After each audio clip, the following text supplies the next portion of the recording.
Love is a happy thing, and happy things are happening to me. Love is a happy thing, a groovy light, and it's feeling good, like feeling fine. I love you. I love you. Is this on? Yeah, but you What? have to speak towards where it says Sub-Zero. Hello? Okay. Yeah. Happy New Year. Happy New Year, guys. I mean, when this drops, it's January 1st. Yeah, so Happy New Year. But we're actually doing this No.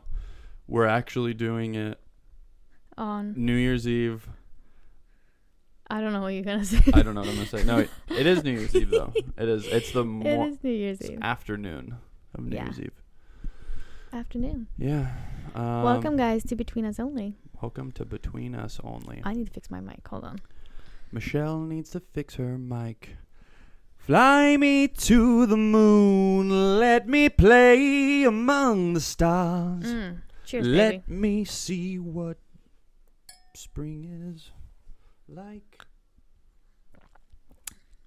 This is a non-alcoholic, disgusting Santa Claus beer. It's called Santa It's called Claus- the Klostola.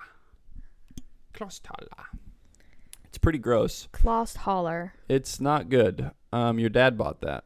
It's a German beer. Limited edition winter. Non-alcoholic. Non-alcoholic with a little Santa Claus on it. How many days sober have I been? I don't know. 400? No.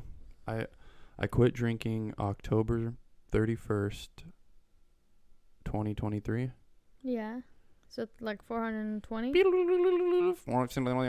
don't know how to do math. It's like 1 year and 2 months. It's crazy. So 365 plus 60 days. That's the longest I've never drank alcohol or done like drugs 420. since I was like Maybe I'm completely since I was off. like 13. Yeah. I'm just kidding. So this is our New Year's episode. Didn't really go as planned. I feel like this whole week hasn't gone as planned at all. Yeah. We do you want to do a little quick Christmas recap? Yeah. Okay. Okay. So Christmas Eve, Mhm. we wake up to not Santa Claus in our living room, but to Oliver having a seizure. No, what? That was Christmas Eve. Mm-hmm. I cook a big dinner, and then we watched the Polar Express. Yeah. And then Oliver had a small seizure in the evening, Yes. which we caught the end of. And Christmas Day, we wake up at like 3 a.m., 4 a.m. Mm-hmm. with Oliver having seizures. Yeah. And then we got up, we opened presents. Yeah. But hold on, before we jump into that, the reason why we weren't too alarmed about the seizures is Oliver has epilepsy. Mm-hmm. We took him to the vet. It's been like 3 years now. Mm-hmm. He had 3 years ago. He had multiple seizures in a row. We freaked out. Took him to the vet.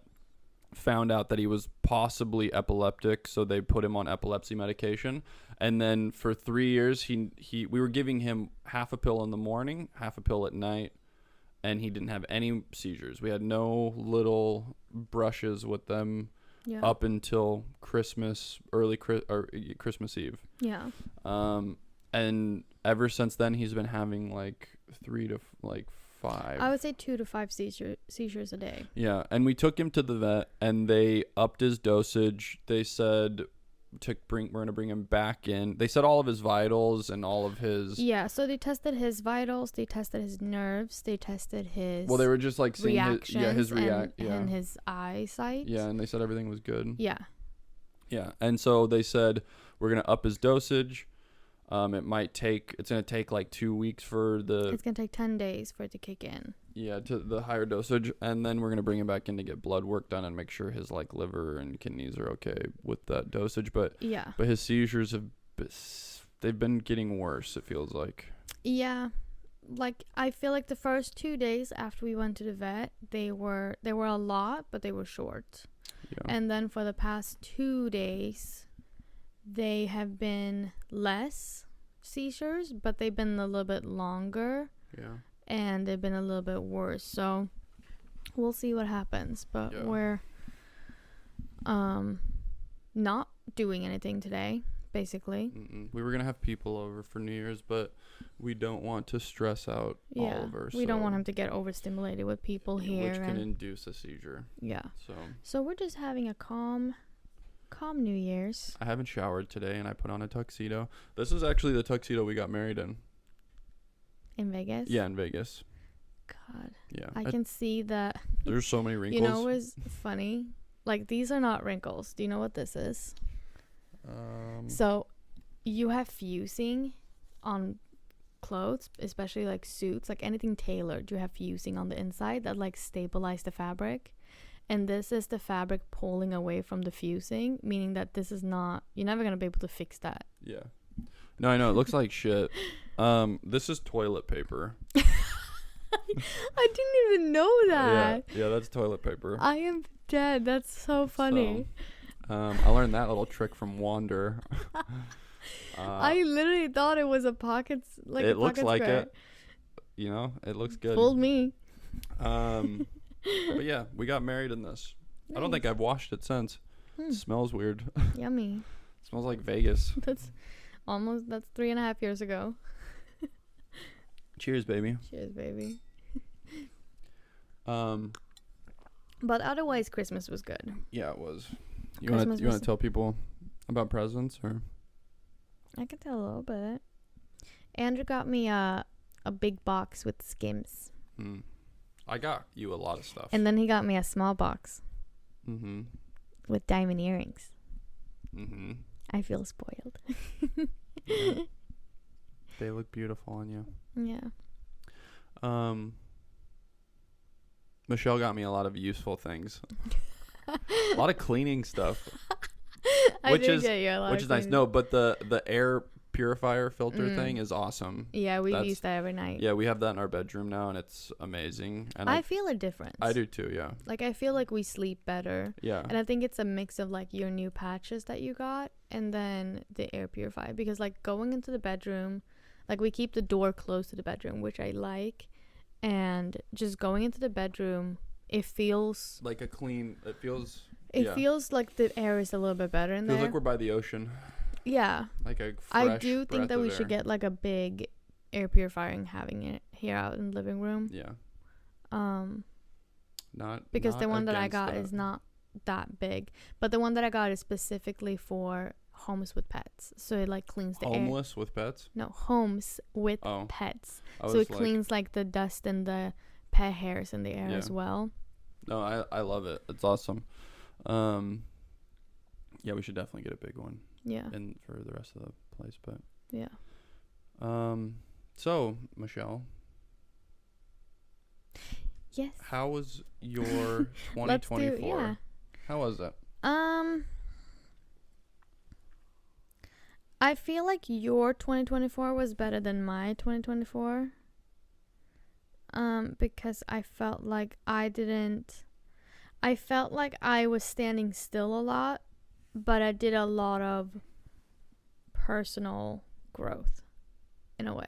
Mm-hmm. Like physically, I felt like I was standing still in like career and stuff like that. But I felt like I was going through so many hardships within myself, and I grew because of that. And like I feel like all the highlights that we went through, like going to Sweden, like you booking the TV show, or like this Christmas, I felt like all of them was met with like valleys, you know, of like everything balanced out. There was no like super highlights and super low points for me, because like they all like kind of clashed together. Like we went to Sweden for a month, which was amazing, but Ellie went in quarantine for 20 days of that, and then you went to Atlanta to film this TV show, but I went through the hardest month of the year like mentally. And then Christmas was amazing, but then now Oliver is going through his seizures. So I feel like there's a lot of things that happen, but also at the same time I feel like I'm still standing in the same place, but I'm mentally in a better space. Yeah. What about you? How was your 2024? Well, I mean, I felt like like going back on how you're saying that you felt like you were standing in the same place. Honestly, I felt like you were the biggest like support and foundation for this entire year, because yes, it started off like I booked the Tubi movie, and that was really like, that was great to start the year off with. But then after that, it was like a long dry spell of like not working, and then going to Sweden, and that was amazing. But then coming, imagine if we never chopped your hair. Yeah, what do you mean? Like, imagine if we never, because you know how you were like, I just really want to bust my hair. Oh yeah. Blah blah blah, and like it'll break it or make it, you know. And then after that, you got the like audition for Sadist. Yeah. And I'm like of course you would have been maybe thought of for that role, but I think like you even shaving your hair because you really wanted it, like made it to be more obvious that you were a good fit for that role. Yeah. And I don't know. Yeah. Well, I mean, like, I just wanted to say, though, like, I mean, yeah, that I was talking for a while about how I wanted to shave my head, and I wanted a reason to do it. Yeah. And then, like, you're like, I want to book a role or a TV show where I need to have a shaved head. yeah. And then now I'm And that 11 happened. years, 11 years possibly that I'm going to have my head shaved. You get. Bye-bye hair. Yeah. What's the saying of, like. Bye-bye long curls. Yeah. Yeah. I gotta miss the curls. Andrew had really curly, nice hair. Yeah. It's so pretty. Well, it's not going to be back for a while. I mean, we'll see how much I can grow out before season 2. But what I wanted to say was, like, how you were saying that there was, like, the highs and then, like, the valleys, like, the lows and stuff. Like, this was, like, a really, like, eventful year for I think both of us, and for like my work and stuff. But like there was some really, really hard points like in between where I wasn't working, and a lot of stuff was put on you. And for you to say that you felt like you were at a standstill, I just felt like there was so much put on you that you didn't really have time to think about your own endeavors. You were just like keeping us both afloat. So it was like, thank you. I love you. Of course. But it was as great as like all the things I could pick out that were amazing, and I'm so thankful for that I got to do, and all the opportunities. There was some really hard points, and there was points where I was like, what the fuck am I doing? Like this was a really tough year, but this was a really tough year, but I felt like it was a year full of growth. Yeah. Like, you know how you're saying like, oh, if you're comfortable, you're not growing as a person.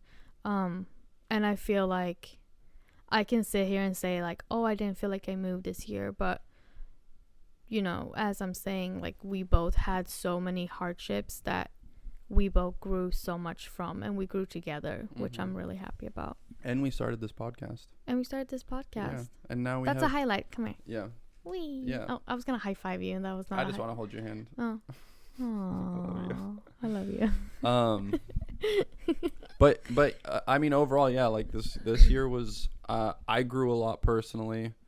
I got to do a lot of really amazing stuff. I got to work with a lot of amazing people. And it's just crazy how things can just turn around like so quickly. I mean, like and then I'm very thankful for that last booking that I got on that show, which I don't really know if I'm allowed to talk about, but it, oh my god, it was so much fun shooting that. It was the one right before Christmas. Yeah, that was and that's another thing of like showing up on like a show with a cast of people that have been working with each other for many seasons. You come in as an outsider. Yeah. And those guest star roles are always like, I think personally the hardest, because you just you come in, You don't jump know. into a family that you don't know. Yeah, and you're just supposed to be moment to moment and like and do the whole acting thing, and Yeah. and it's like, but go like me a year ago would have freaked out. Like when I did Minx, that was so nerve-wracking. Like I that was such a remember. big set and such Yeah. a big crew of people, and like I was so freaked out. And like we did one take. We did a camera rehearsal with fucking masks on. And then they're like, all right, roll on action. And we did one take, and then they're like, all right, got it. And I'm like, what the I was in my trailer for literally like 6 or 7 hours Yeah. waiting to go to set.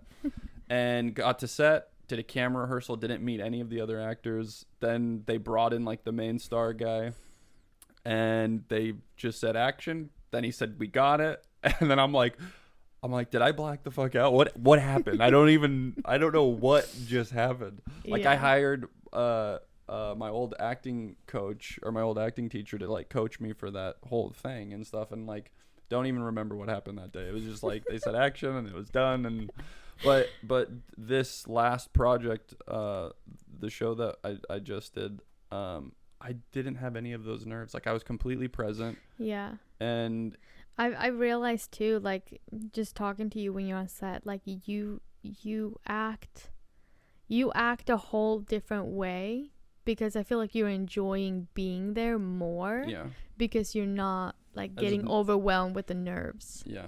I mean, I used to message you. I would be like, I'm freaking out right now. Like, Yeah. because I would be sitting in my trailer and I would just, I still enjoyed it, of course, even when I was freaking out and nervous. Like you get Of these, course, you get but these it's little harder moments. to like do your best and like enjoy the moment of Yeah. it, because you let your nerves Yeah. overcome. And I honestly, like, I've surprised so many people in my family because I was such a shy and like nervous person growing up, and I still am. Like I still Yeah. have moments where it overtakes me, but I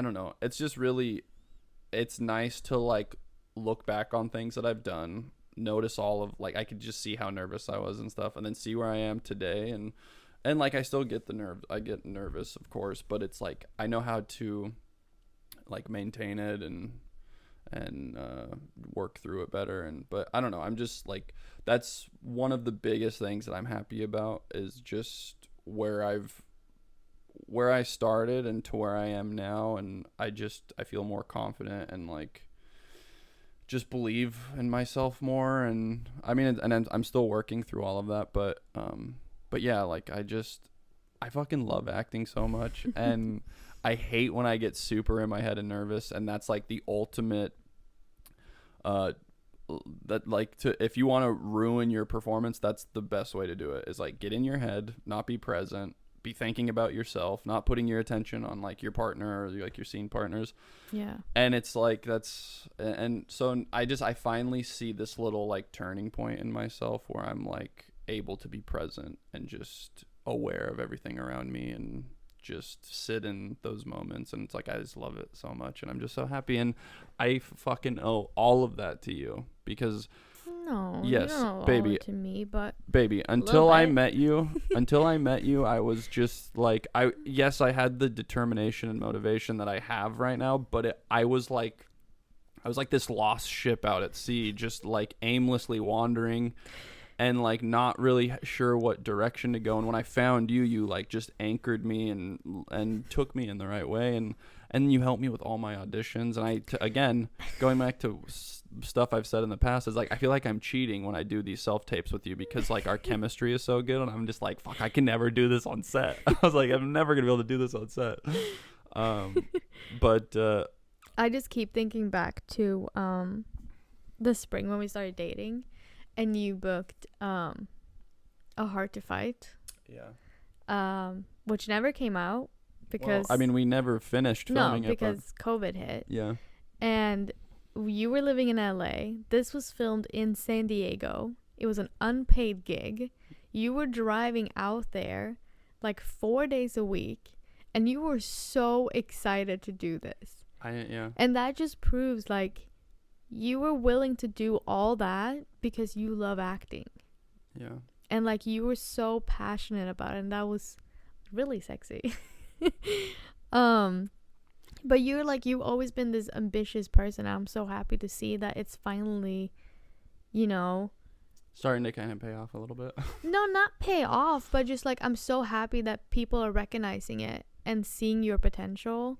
And I know it's going to come so much more and more, like the more we get you out there, because people are going to see how good of an actor you are and how good of a person you are and how fun you are to work with. And like I see people on set realizing that working with you, and I'm like, I already knew this because I know you. Like that's the reason I married you, because you are a very like hardworking, passionate, ambitious person, and I think that's so attractive. I love you so much. I love you so much. But I'm just happy you're getting recognized for it now. Well, thank you. And I feel like you really did get recognized for it this year. And I'm really excited for next year. I love you so much. I love you, baby. But if you want to go over like what are the highlights this year? Did we have any highlights in the spring besides the Tubi movie and the Marciano? Yeah, I mean like Wait. I mean, yeah, like the Tubi movie was a highlight. Mm-hmm. Doing Wait with Marciano was a highlight.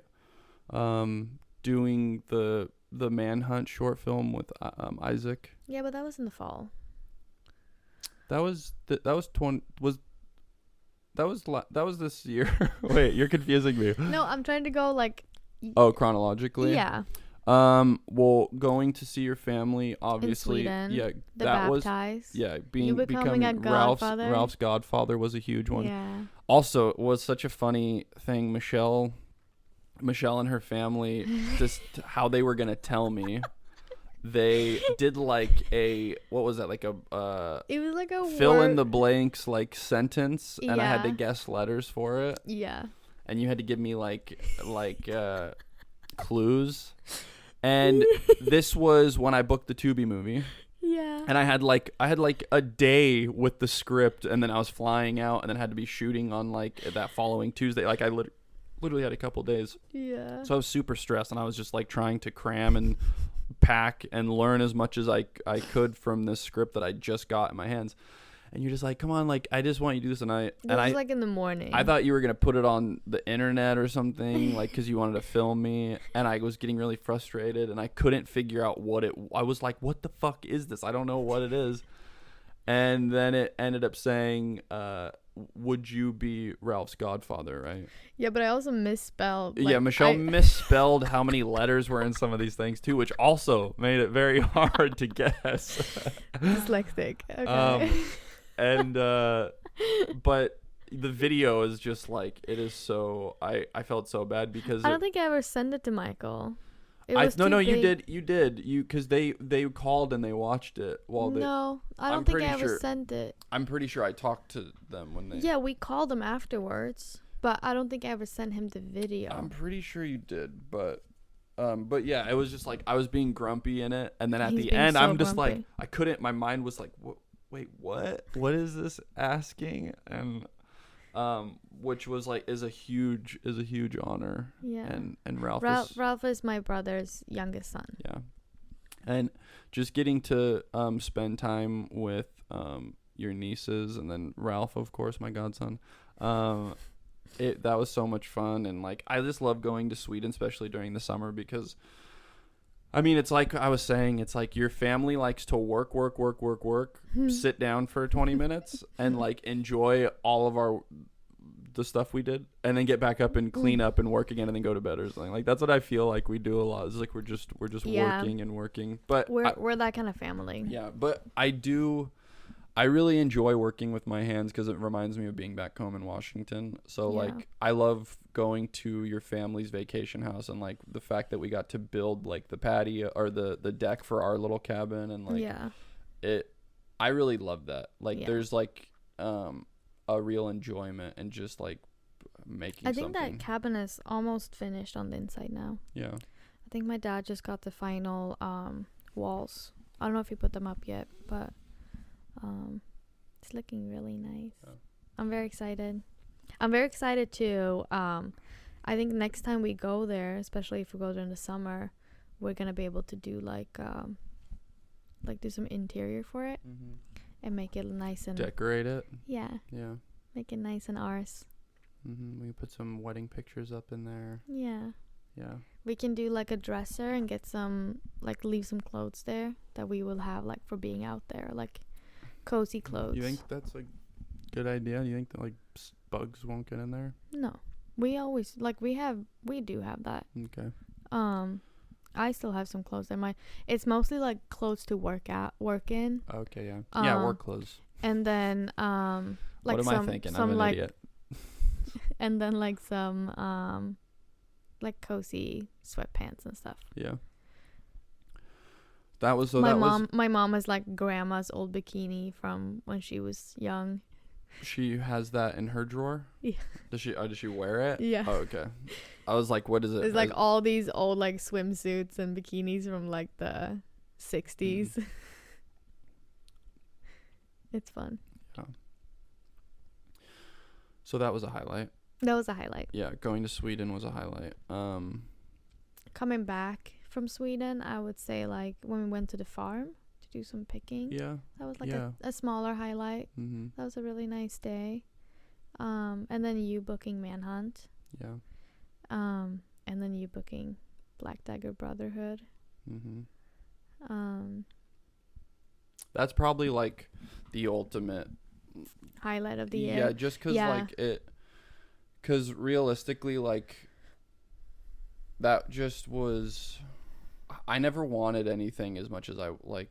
I mean, like part wise, like I don't think I've ever wanted anything as much as that. You know, like after hearing that they were gonna be doing that and getting the opportunity to audition for it, I was just like because when we were in Sweden, I thought someone else booked the part of Zadist, and like and that was just me doing like internet digging and like and looking at and it was stalking people. Yeah, and I thought somebody else booked it, and I was so fucking sad. You were destroyed. I was like devastated. Yeah. And I know I wasn't what's the word am I looking for? Like nobody how would I say this? Like nobody owed me that part. Like I wasn't like more deserving than anyone else, or how would I say that? Yeah. I mean that makes sense. Yeah, like, and so me not getting it, it's like I didn't have any right to be like upset. I was more upset just like because I wanted to do it so bad, I guess. What I'm trying to say. Well, you were just disappointed that you didn't book it in what you thought, you know. Yeah. Like you wanted it so badly that you were devastated that you didn't get it, you know, which is okay emotions to have. Yeah. Even though you're not like it's not your rightful. Yeah, that's what it's like. I had no rights to. I don't even know what I'm saying. But anyways, after finding out that I booked it, I was like, then I started. You were on cloud nine. Yeah, it was just like I remember that you called me. I fucking lost. And I was in Atlanta. Oh yeah. On my work trip, and you called me. I was on my way to the airport. We were packing into the car, and you called me, and you were like, "Oh my god, babe, I booked it." And I was like, "What?" That was crazy. Yeah. And I told Sam. Yeah. I was like, Sam. Yeah, my husband's gonna be a vampire.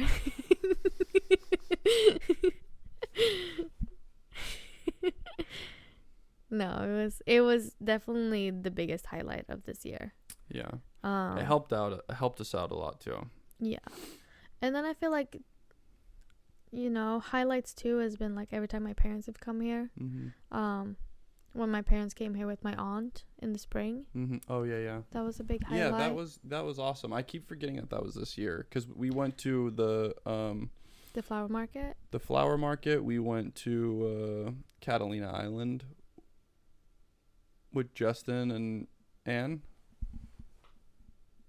Catalina Island. Yes. Yeah. Yes. Sorry. I was like, are you? I was like, was that this year? Yeah, that was this year. Oh my god. Yeah, that was super fun because that was the only time Anne's been here with your parents. Yeah, that's true. Catalina Island also is like super beautiful. It is. I still want to like go back there and stay for like a weekend. Yeah. I don't know. In my head, I'm always thinking that it's like a little bit bigger. I feel like Catalina Island is like Europe, Yeah. like south of France. You had a retake on that. You still said it. South of French. South of France. Oui. Oui. Ma chérie. Like the French Riviera. What is it called? Riviera? Is it called Riviera? I don't know, baby. Franska Yeah. Rivieran. Okay, that sounded better. No, That sounded like you're European. Norwegian. Scandinavian, sorry. it was like Norwegian. Speaking of that, did you hear that Norway made an offer to buy America? Yeah, they can't afford it. Yeah, they can. No, baby, that's the stupidest thing I ever heard. They can. They only did that. Imagine if That's, if the United can't. States was owned by a Scandinavian country, would never happen. we would get healthcare. We would No, we get wouldn't. we would get better food regulation laws. We would get, oh my god, it would be There's not what there's like baby, what I can like dream. 20,000 people over there. Shut up. There's more people here in LA than Yeah, there is in all of Sweden. But we have better systems. Because there's like 12 people over there. Yeah. It's easier to take care of less people. Anyways, 20,000 people. Whatever. But inflation would be key going up though because it's expensive as fuck in Norway. But no, Catalina was really nice. Yeah. And December we did Lucia, which was nice. A little bit stressed, but nice. What else did we do in December? Can you hit the top of that?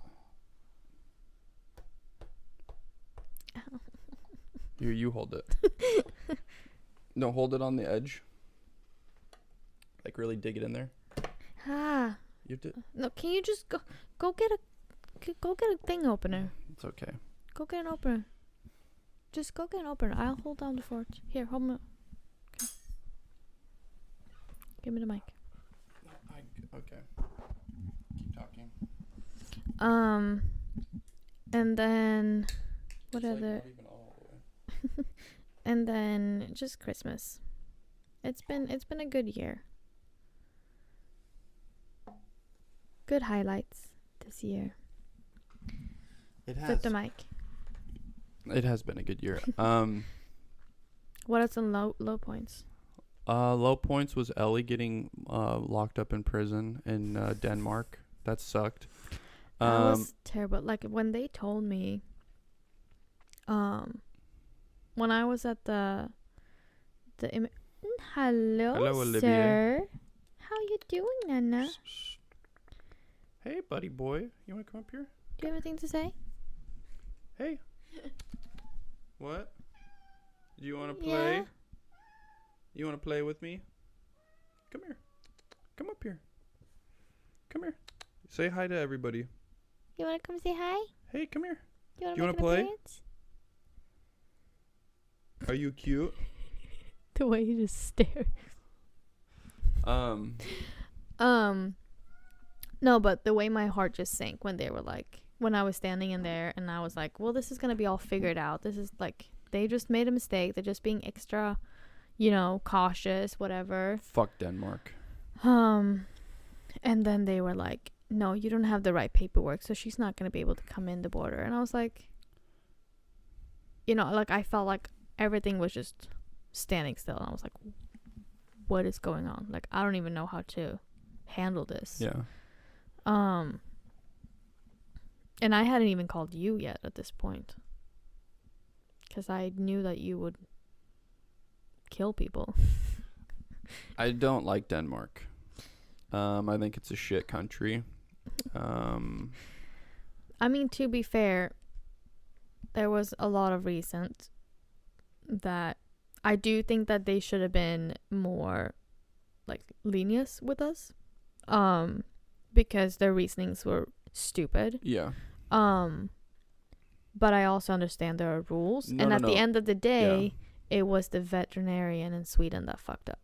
Yeah, but I mean, if we're gonna talk about rules and following rules. Yeah, guess what? The German soldiers were following rules too. I mean, look what that led to. Anyways, No. oh my God. Oliver jumped on the computer and paused it, so we are back. Yeah, no, I mean, like, the thing that was such bullshit about that is, like, we had all, like, they were saying that, They basically was saying that our rabies shot in America wasn't legit because we didn't have a like actual paper with an actual watermark stamp and like a seal on it, which we don't even get when we get them rabies no, but shots. the thing is, the reason why this messed up was when we got Ellie's passport on the previous visit, the veterinarian didn't leave that watermark stamp because the vet was like, oh, well, she's already up to date on all of her vaccines. Yeah. But her checking that out is what qualified Ellie to be okay to travel back and forth because she had the proper vaccines. But because that vet didn't make that little stamp or whatever it was, then it made it not valid. And that was the whole purpose we were getting the passport, so that it would be easier for Ellie to travel back and forth from America to Sweden.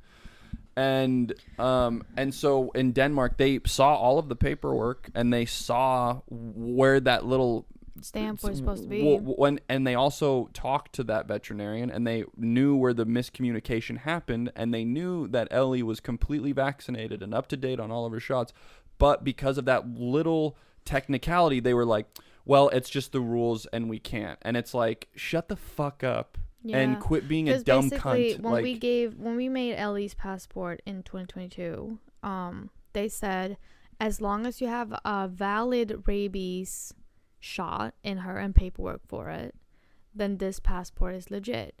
But what she failed to say was, one, the rabies shot had to be in a Scandinavian country or a European country, and two, it has to be marked inside the passport, and she failed to do either of those or tell us either of those things that was legit. Yeah. So when we flew in, we had a valid rabies shot with paperwork and everything, but what we didn't know was that. But then the other thing on top of that is when you're leaving the country, you have the people at the airport.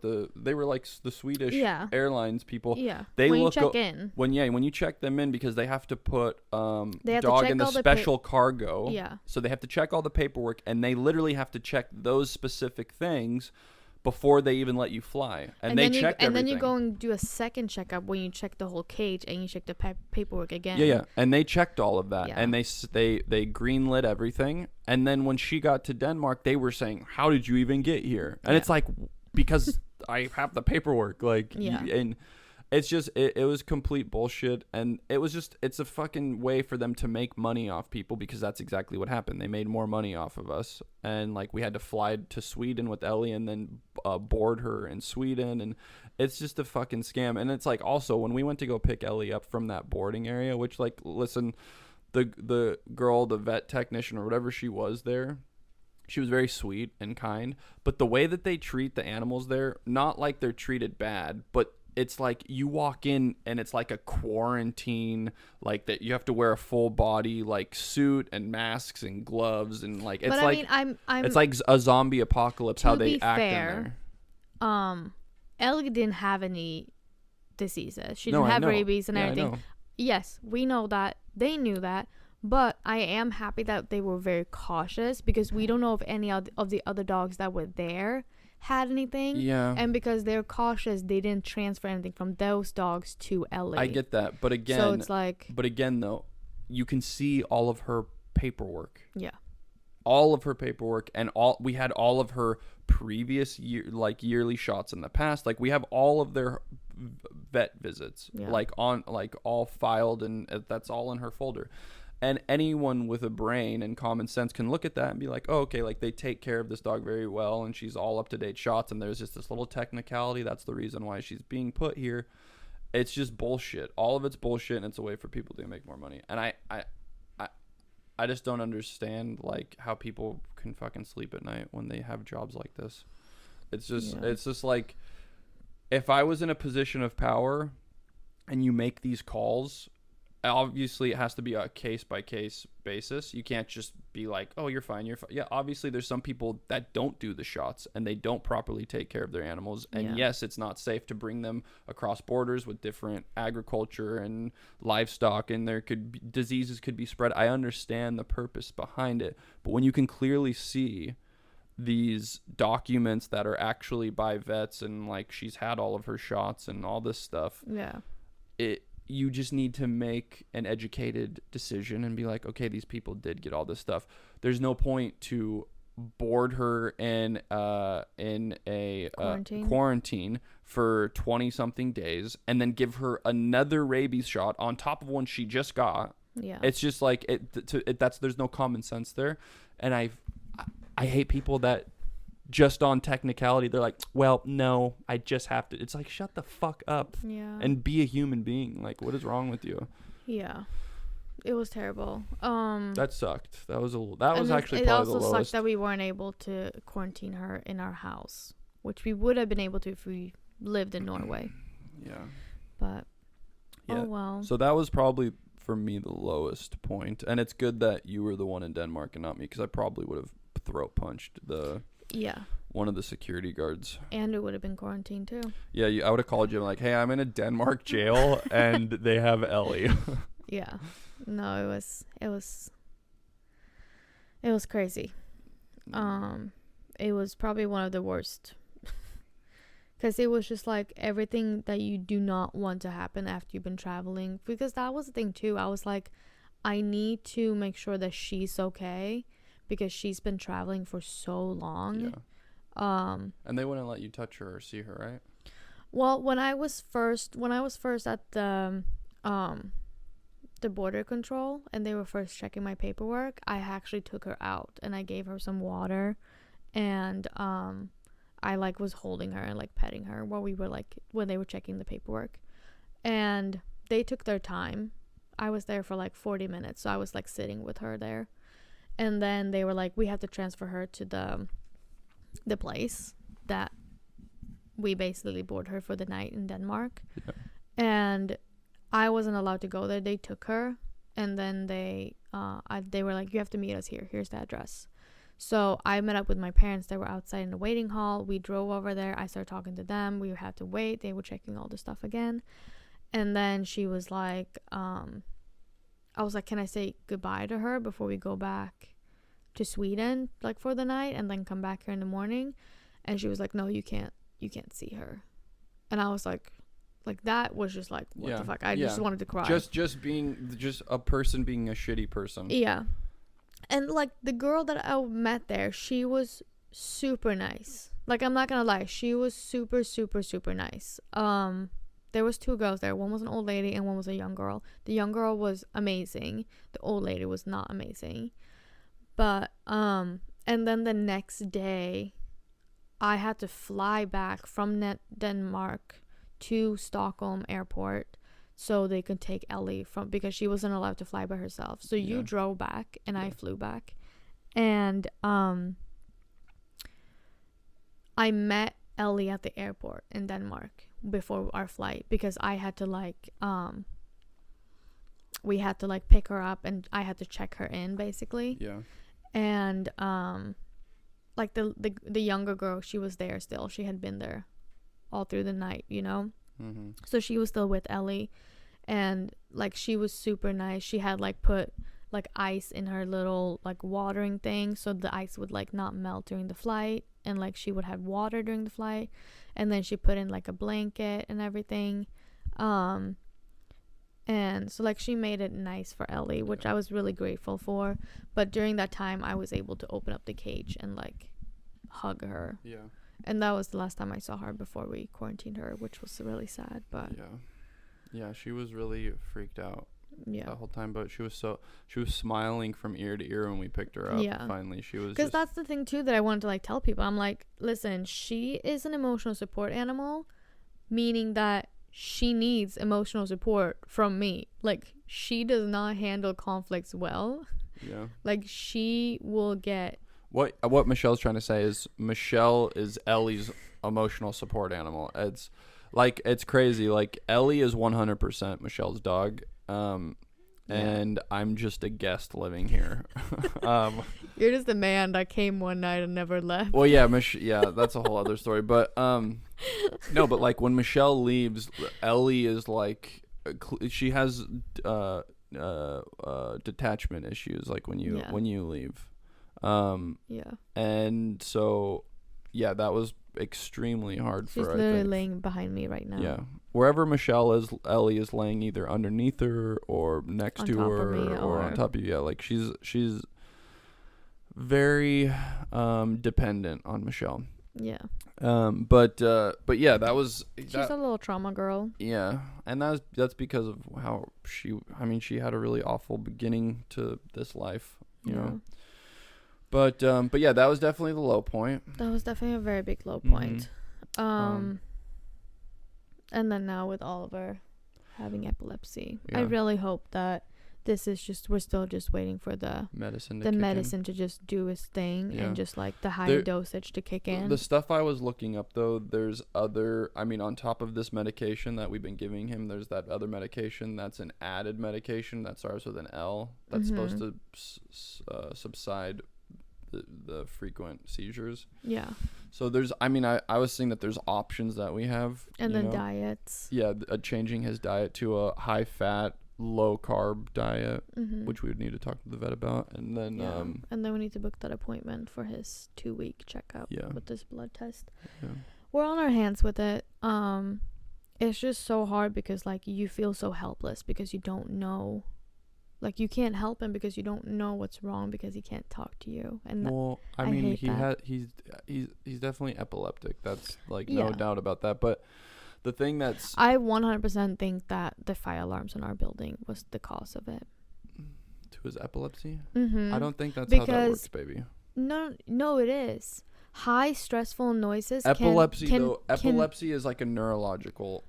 But high stressful noises can cause an outbreak in epilepsy. Yeah, but I think it's like a predisposition of like, it's either like, I think it's like head trauma. One of my buddies I grew up with had epilepsy. During that Christmas, before he got epilepsy, Christmas of 2021, we had, I think it was like 17 fire alarms in like 5 days. That's fine. And our fire alarm like sound in our apartment is so loud. So, but if that's what you're saying, then why hasn't all of the fire alarms since then triggered? I don't think that's how it works. I think epilepsy is. Don't quote me on this. No, but I think it's a predisposition. Like, I think it's a genetic thing. Either it's caused by like serious head trauma, which I don't think he's had any. He has had no head trauma. He's an indoor cat. He's never been fucked with, and the dogs are really sweet with him. So I don't think it's not. I think this was just a like a born something. Yeah, like I think it was just genetic, and it's a neurological disorder that he has, and then I think it crept up finally. I think that's kind of what happens with it. But again, I don't know what the fuck I'm talking about. But our little baby, he's the nicest kitty. Yeah, he's a sweet boy. He's the sweetest boy. So, is there anything that you learned this year that really stuck out? I think it's like, for me, it's like, this is gonna sound super silly, maybe for some people. But just let me just break some stuff before you talk about silliness. Okay, keep going. You silly goose. It was just a realization that nobody's gonna give what you want to you. Like, that's something that you have to get for yourself, kind of thing. And I know, like, saying that, like, it's more just like the realization of where I want to be, where I want to go, and the fact that if I want to go there, I have to work for that. Like, I have to make that happen, kind of thing. Like, you're not just waiting for a window to open automatically and someone's gonna like give you an opportunity to get there, you know? You have to see the goal, you have to see the stepping stones to get there, and then you have to work your way up there. And that's just something that like I realized of like I need to more like what I need to focus on to get there got clarified for me in a way. Mm-hmm. What about you?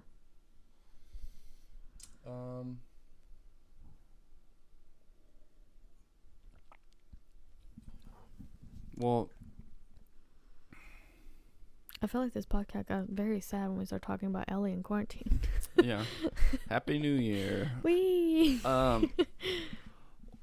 Well, I mean, do you want to talk more about what you just said before I answer that? Like, No, you can like maybe I'll mention. I mean, something I'm just more. like, okay, so Do you have any follow-up questions about that? I mean, yeah, like, so Okay, ask.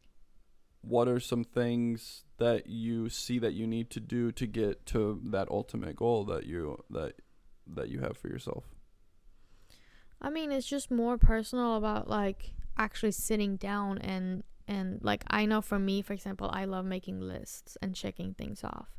And I feel like more in a way of it's not, I don't know, it's hard to explain because it's not like a physical thing like, oh, I need to do this and then this and then this and then that.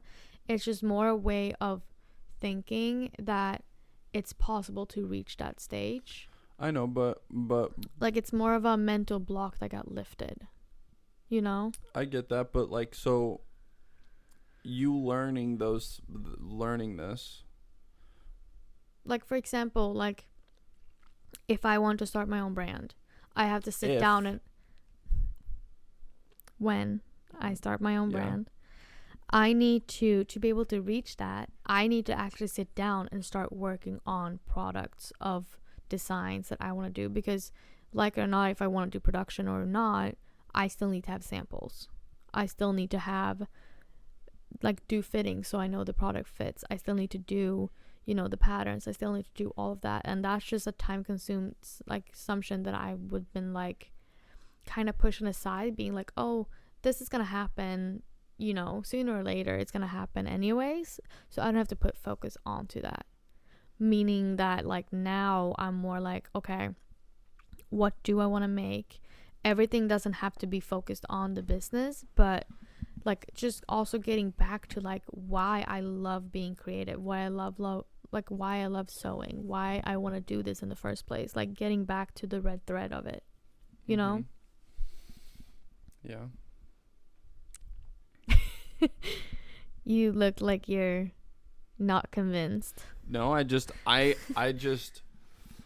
I'm only asking you is because this goes back to like what you said. You said you felt like you were at a standstill, which again, I think you did a lot of amazing things this year. Like you stepped up and you took care of us, and there's a lot of that you've had a lot of growth this year. But you saying right now, like these are the things that I learned, and I'm only just kind of trying to hold you accountable of like, okay, so like what kind of steps do you need to take to get to that ultimate goal, which I think is you want to start your own brand. And I think you saying that you need to come up with designs, and like I've seen your sketchbooks and I've seen the things. It's not coming up with designs, it's testing the designs out I to know. see if they're plausible, to see if they're, you know, balanced out as a garment. Yeah, but I'm just saying though, like all of the ideas that you've had, you have many. And you can come up with stuff very easily too. I've seen you do it for your boss and the company you work for right now. So I'm just like, you saying that you learned that was something that you learned this year is like the importance of like just taking those steps. And well, it's not like things I didn't know. It was just like, look at it as a puzzle. Like the whole image of starting a brand, I felt like a few more puzzle pieces got laid down on the board, and I'm seeing things a little bit clearer, you know? Mm-hmm. Because like it's not like starting a brand is not like A to Z, you know? It's so much more, because you're not just like, I was talking to Hannah about the other day, was that how I felt like life would have been so much easier if my dream career was like corporate and like climbing the corporate ladder and like, you know, just starting out at a business and then climbing that business to reach to a career that's like unknown career, you know, kind of what I'm saying? How boring. Yes, it is. I think that's boring. And you and I are both in creative fields. But like, just imagine how much easier, because you don't have the mental stress of like, how am I going to excel in my own career field? Because it's a creative field. It's never going to look the same for anybody. Yeah, but also though, even that, like working in like a corporate job, in order to rise above everyone else, you have to think outside the box and be creative. Of course. So there's still that aspect. Of course. But again, all I'm saying is like, you and I are striving for careers when we're independent. I would still be drinking if I had a corporate job. I would not quit drinking. Alcohol would be... but not what I'm talking about. I'm not talking about that I want to have a corporate job. I know. I'm talking about how much easier it would have been, because I don't have to have the mental stress of like, okay, what's the next step for me to excel in my career?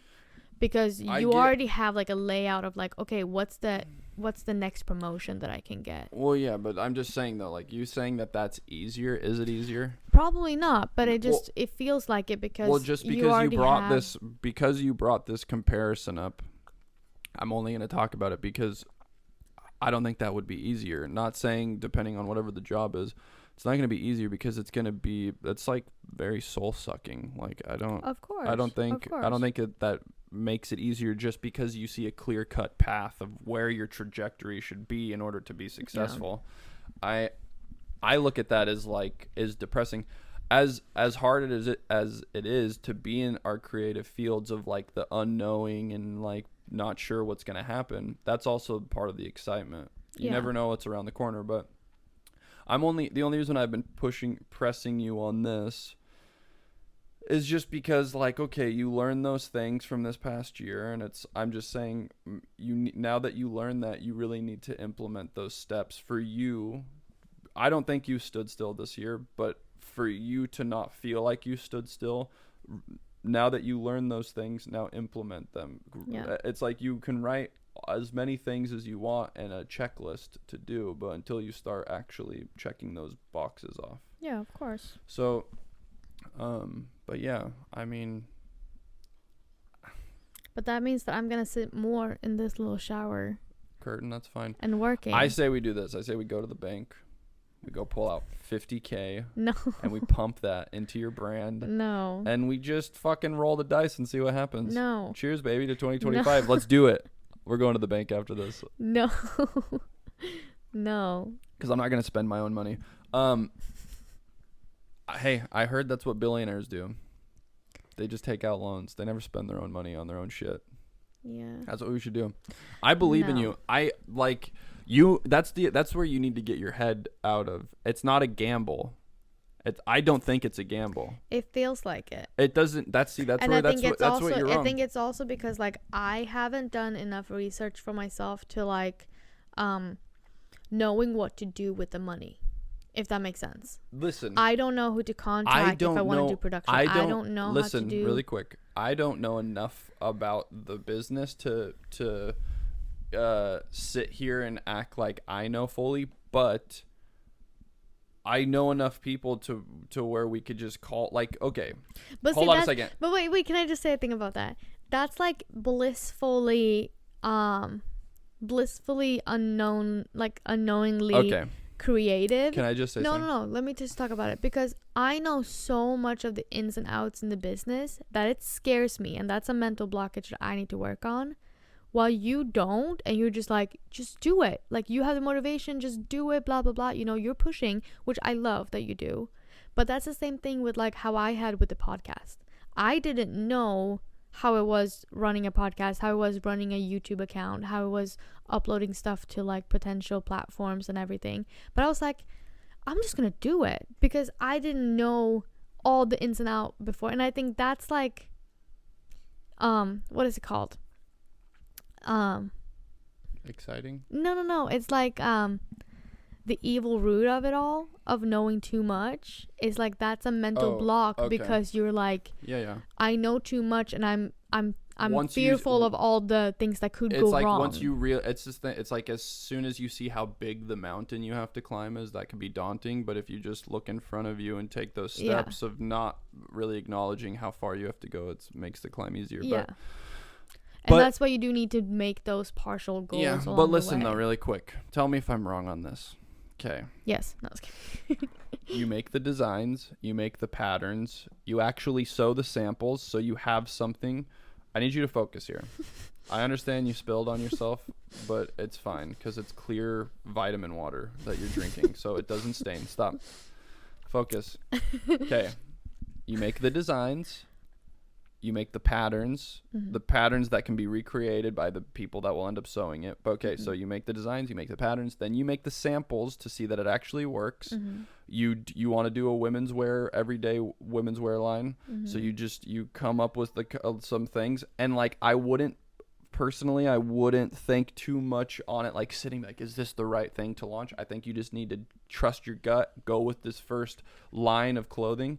Yeah. Then we find the what are they called? The people that would produce the products. We have to find the production. We have to find like the right factory and the people that would use. You want to use probably like organic or recycled, good fabric. Nothing that's cheaply made like Shein. Fuck you. Any fast fashion. Okay, that would be the biggest thing. Is just finding that manufacturer. Which we can make phone calls, I think. We know enough people in the industry. But you also need to find vendors. Okay, but let's hold on a second. What happens if you do those first steps that I just said? As you're doing those first steps, we start making calls to manufacturers, people that can actually produce it. And we manufacture like... You still need vendors. Okay, hold on a second, though. Before vendors. Okay. You get the manufacturer person. Okay. And you make like 20 pieces of each thing. You still need a vendor. Do you know what a vendor is? Is it a vending machine? No.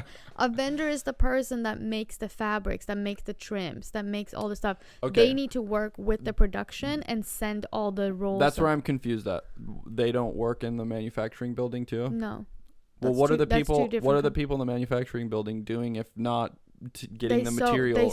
They cut the stuff and they sew it together, but they don't provide the materials. Okay, so we find a vendor and then we find the man. Those are the two biggest steps. I know. But that's again like these are steps right here. I know. You make the samples, you make the designs, you get the patterns ready.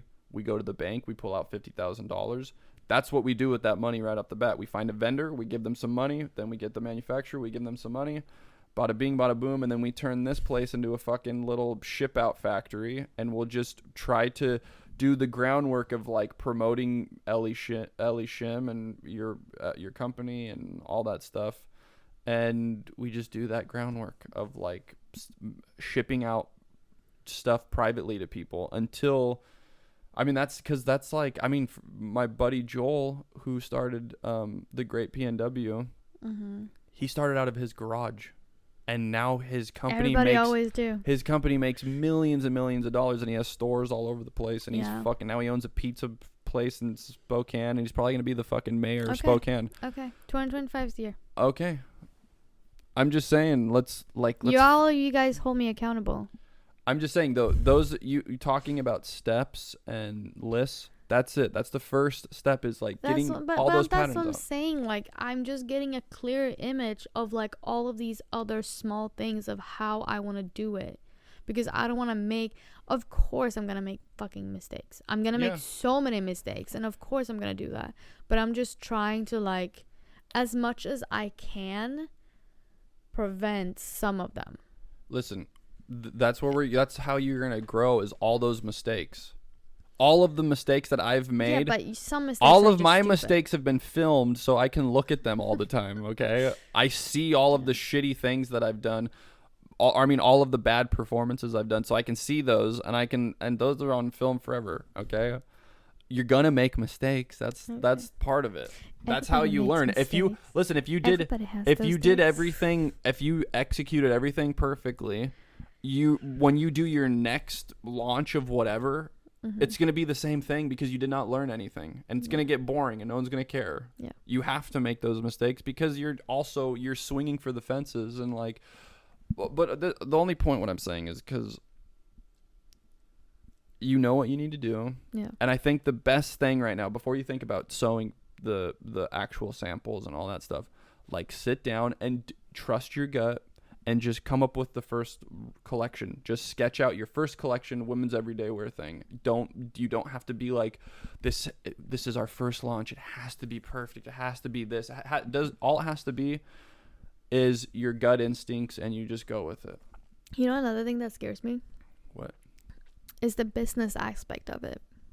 Like, I'm all for the creative stuff. I'm all for the creating the garments. I'm all for creating like the designs, for the photo shoots, for like digital marketing, like the creative stuff of that. But like actually marketing or actually running a business, I'm great at marketing. that terrifies me. I'm so good at marketing. Baby, I've been marketing myself since I fucking came out to California, okay? I have a PhD in marketing, okay? Self-taught. But you're marketing an actor, which you're great at. Marketing a brand is like different. Yes, but with what you know and with how I know, Yeah. and we come together, Yeah. we'll do it. Okay. Okay? Well, we'll make it work. But 2025 is the year. We have to fucking, you just have to leap off that cliff. You know, I had a goal for 2020. I made a promise with my old friend Clara that I went to first college with. We said that because I was living in America and she was living in Korea, and I said in 2020, this was in 2 years because this was in 2018, I said in 2020 we're both gonna come back to Stockholm, and we're gonna set up a fashion show on Stockholm Fashion Week, and we're both gonna show each of our own lines. And that didn't happen. And now we're 5 years later, and I'm That's just like, fine. it's time. No, I know, but you did so much. You've done many other amazing things that you've never thought of. Did you ever think you would launch a swimwear line for a company? Because at the end of the day, like, they didn't market that properly. But those I've showed that swim line to people, like when I'm on set and like talking to people, and it's like, you manage to make very unique looking pieces, but still functional and wearable. Like, Yeah. it's very hard to I don't really like the fit of most of the pieces too, and I feel like But that was you had no experience in doing that. no, but and you also just that did wasn't fully on me because I didn't get the grace period of having a fit model and trying out the fit. Yeah. And guess what? You learned a lot from that. You learned like, oh, this is how a company shouldn't do that, you know? Yeah. But I've learned a lot from the company that I work at. yeah. So you might not have done something that you said, but you've done so many other things that is like you need to be proud of, Yeah. you know? But so what was the what did you learn this year? what did I learn? What did Andrew learn? I think, I don't know, there's a lot of like things that I want to say, but I guess like I learned to just trust myself more, Yeah. you know, like, and I learned that I do have more control of my life than I thought. I've always kind of just been like, I've always just thought like, I'll go with the flow of things, and like what happens is what happens, and there's no control of that. And I think just now that I'm like sober and I haven't fallen back on my word of saying that I'm going to be sober, it shows like, okay, I do have control of myself. Like, I can control the things that are like, you obviously can't control everything, but like I can control the way I react and behave to things, I guess. Yeah. So that's been like, and that just reinforced what I originally said, is like just trusting myself, you know? And trusting that, like, Where's Oliver? I don't know, but I shut the door in there. Okay. I think he was in the kitchen last. Okay. But like just trusting. Yourself? Yeah, I lost my train of thought now. Sorry.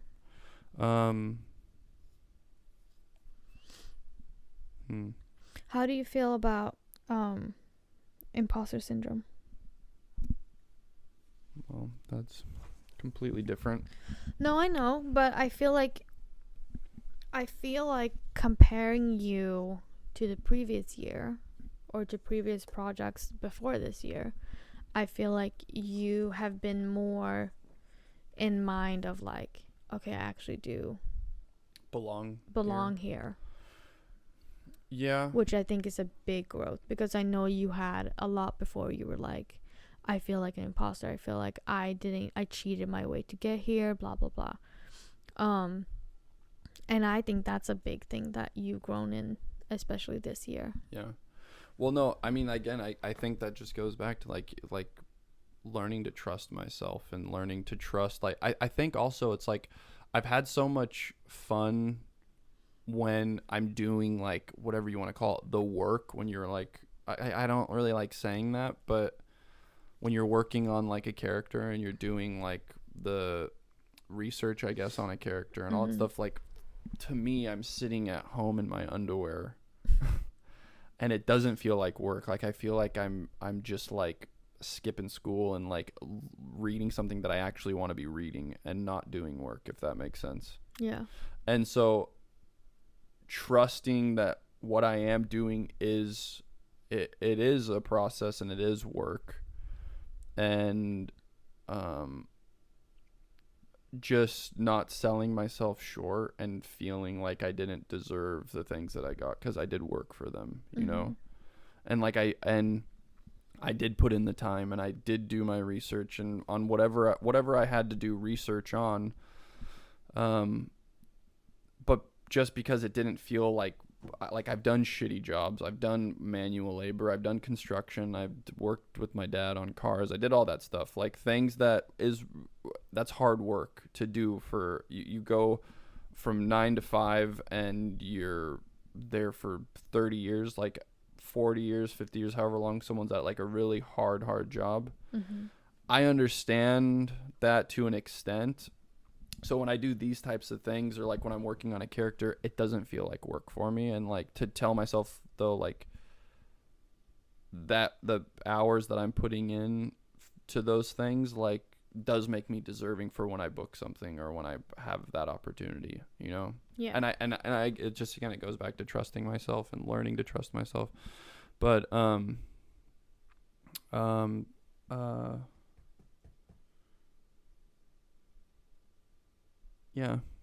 I don't know where I just went there on that, but I've also learned this year that when traveling with animals, just get a travel certificate. Do your research. Yeah, God. Don't trust anybody. Yeah. Are we ready to let 2024 go? I don't know. I felt like I got really, like, I had something in my head and then I lost it, but I'm sorry. no, it's not your fault. I'm like, I have like so many different things like running through my mind, like I'm thinking about. Well, tell me something. Tell me anything that's. I literally am like drawing a blank. I don't know. I'm just really.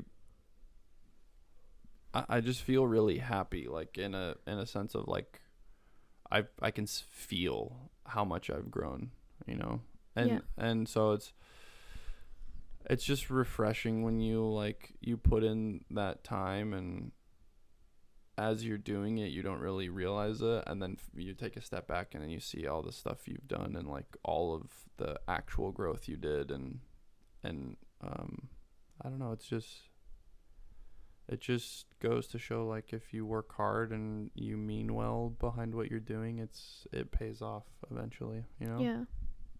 And it's like how you were talking about how I was driving to San Diego to do the Heart to Fight and stuff, and like not making any money and wasting lots of time and energy and gas and like researching and like listening to different books on Detective. yeah, just like actual like trying to do that work and stuff, and not making a fucking dime for any of it, but just doing it because like I loved it, you know. But thinking back on that and thinking where I am now, You still have that drive though. well, that's the thing is like if something came up, a character that I really wanted to play and it didn't pay, Yeah. I would do it. Yeah. I would figure out how to make money to be able to do that. Yeah. And so it's like that didn't go anywhere. Like I genuinely love doing this. If I can make money and support us and we can have a family and like, God damn it, I hope we can do that. But like at the end of the day, like I'm gonna do this with or without that, and I'll figure out a way to make money. Yeah. If I have to go be a stripper, I don't know. You gonna Magic Mike me? Yeah, she'll be my best client. I'll be like, baby, you have to go because you're just spending our money on me, and then I'm giving it back to you, and it's a vicious cycle. I need some new clients. But no, I don't know. I'm just like, I feel very lucky and very blessed, and like, I'm just learning to really trust myself and know that I'm on the path that I'm supposed to be on, and like, I don't know. I learned to trust myself in 2024. Good. I like to hear that. I really like to hear that. Yeah. So, yeah, I guess that's all I gotta say on 2024. So you ready to let that go? Yeah, let's jump in the morning. to 2025. Yeah. Strap on your belt and let's travel to the future.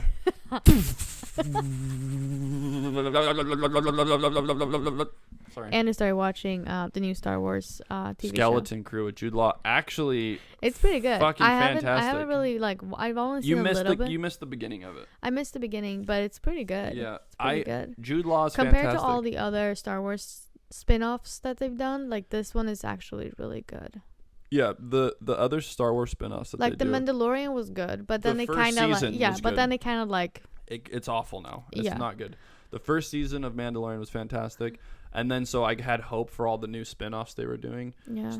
Star Wars Jedi Acolyte is so bad, and I'm sad about that because I fucking love Jedis, and if I wasn't an actor, my second career choice would be become a Jedi, you know. Makes sense. But it's not real, so I can't. But it's not real. not yet. You can still become a Jedi, baby. You can be a full-time Comic-Con. I could be a full-time stay-at-home Jedi. What does your husband do? He's a Jedi. Yeah. He's also Wizard Harry. Yeah.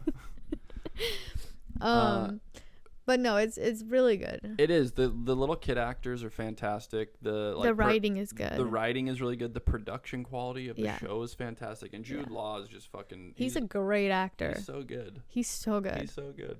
He's so good. So I definitely feel like he's recommend not that. getting enough recognition for his... I think everybody loves Jude Law. Yeah, I know, but I feel like he hasn't been in like... I think he literally took a break to like spend time with his Did he? family. I'm pretty sure with his Did he? kids and stuff. I'm pretty sure. He's a great actor. I feel like it's just the last couple of years that he started to do more things again. Well, I saw a video too of recently. I think he was doing, like some marketing stuff for the Skeleton Crew, like interviews and stuff. And he did Mr. Napkin Head. Oh, I saw that. Yeah, I saw Wasn't that funny? That was so funny. That makes me so happy to see. Yeah, he's a fucking great actor. He is. We recently, just last night, we finished our annual watch all the Harry Potter movies. So we watched the last one last night. But if you want to watch Fantastic Beasts series, then you're gonna have Jude Law in it. Is he in the first one? No. I know. Can we skip it? No. The first one is good. I still have never seen the Fantastic Beasts, and I think you will like it. I know. I tried to watch it the first, and I just couldn't. I turned it off. Like you thought it was boring? I just didn't like it. In what way? I just wanted Harry Potter to be in it. I get that, but it's like now when you're watching the Skeleton Crew, like it's still Star Wars, it's still like you're out in space. You still kind of have like the Jedi, someone that's force sensitive, you know. Well, we don't know that. We don't know that, but it's kind of what it's hinting towards. We're only like 2 episodes, 3 Yeah, episodes but in. it's But it's still not Star Wars. Yes, Yeah. they mention like those planets that you've seen in Star Wars. They mention like little things that are like and that's kind of what this is too with watching Fantastic Beasts, because they mention Hogwarts. You see some characters, but in their younger self, because this is Haggard. no, Hagrid isn't born yet. See, I don't like it. No, but you will. I think you like it. I think you like it. I'd we'll rather give it a watch try. Silo. We'll give it a try. Can we watch Silo tonight? Maybe if you give Fantastic Beasts a try first. We just watched If you like 9 Harry Potter movies. that's fine. That's fine. But you should watch. We don't have anything else to do anyways tonight. I kind of want to watch Silo. No. We can watch Silo on January 1st. This is bullshit. If you watch. That's my Fine, stomach. Fine. Okay, but let's jump into 2025. Okay. What, like, first of all, just your overall, like, thought of 2025. Like, are you excited? Are Yeah. you just like, it's whatever? Are you like... I'm extremely excited for 2025. I feel like this is going to be one of our... I feel like every year we have grown since we've been together. Like every year we've grown, we've moved in the direction of our goals. I know you were saying you felt like you were standing still last year, but No, again, but I still feel like we got closer to where we want to go. Yeah. Like yeah. as I'm saying, like I feel like I've been standing still, but I also feel like I've done a lot of personal growth, and that's a big step. Yeah. Like there's just a lot of things that we've wanted to do that I now feel like we're ready for. And we've prepared ourselves for, and so I don't know. I'm really, really excited for the new year. I've never gone into a year, This excited, like work wise. Well, like work wise with like things I'm already working towards. Yeah. You know, like it's the thing about especially what I'm doing. It's just like after you do a job, there's nothing. In your line of sight. Yeah. You're just like kind of hoping and praying that you get to work again. Along. Yeah. And there's no guarantees. And even right now there's things could change, but for the most part it's like like I have things that I'm looking forward to, and it's like there's security in that. So I feel very hopeful for 2025, and it just gives me more motivation. And when I'm in this little place of just like highly motivated, ready to go, I feel like I've just been kind of working one after the other. So it's like there's no like I don't feel rusty. I feel like very sharp and like ready. And so it like being in this place, it's just like I feel like I'm more willing to say I'm more willing to go out on a line for things. Like someone I met on set, they asked me to be a part of like one of their short films, and like that's going back to how I was going to San Diego for The Heart to Fight and not getting paid. I told that person, I was like, I will do this for I really like the script, so I was like, I will fly to Atlanta, I'll put myself up, like I don't need to get paid for this. Like I actually want to do. I don't even remember what I was saying. The camera died. Well, you were saying that like even flying out to Atlanta, like you would do that because you're excited about a script, or you're excited about a character. Yeah. Like I really, really enjoyed the script, and so it's like, even if I'm not gonna make any money, I just feel like I'm in this place of like I just wanna just work on great material, and if I get paid, that's great. If I don't, doesn't matter. I just want to fucking go do stuff. And what I said prior to this, before the camera died, made more sense. But yeah, what can we do? Yeah. No, but I feel like walking into 2025, like I am feeling a sense of hopefulness, and I'm super excited for like our own like personal achievements that I think we're gonna reach in 2025. I do feel like we have a little bit more of that spark this year than we've had any other year together. Yeah. And I feel like we're both like feeling that spark with our own careers, but also with like it within our own relationship. Like we're growing and we're growing together, and it feels good. Yeah. Got a little bit more pep in our step. Yeah, which I'm happy about. Okay.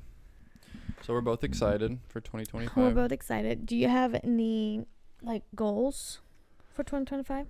I mean, If you just have to go out on a limb, like what would your goals be? Because I know like previous years, I know last year you were like, oh, this year you always had like goal of like making one more production than the previous year. yeah. I mean, And like last I remember. It was like be a part of 3 productions. Well, which you I were. think 2022.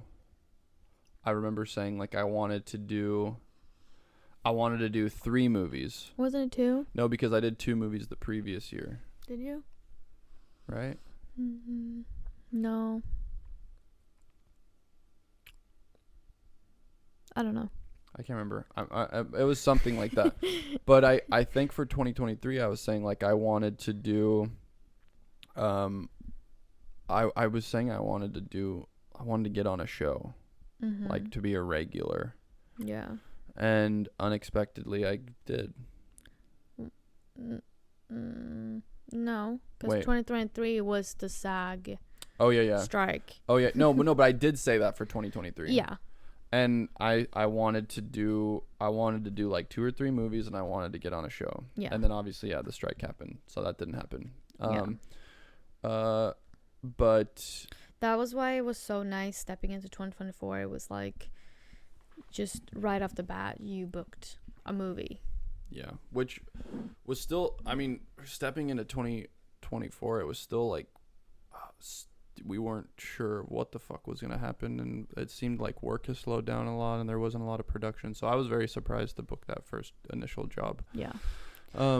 But So for 2025, what are your goals?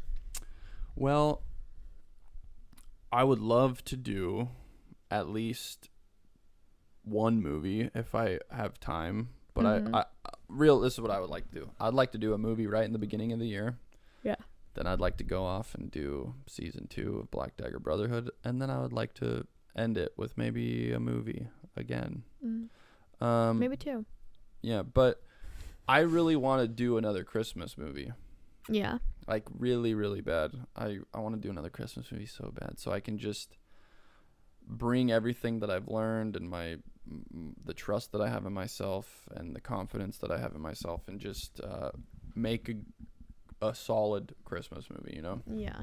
I mean, they also in terms of like that the script is really good. Yeah, I know, but Because so many Christmas movies are so cheesy. Yes, that's fine, but like for Christmas in Pine Valley, I wasn't.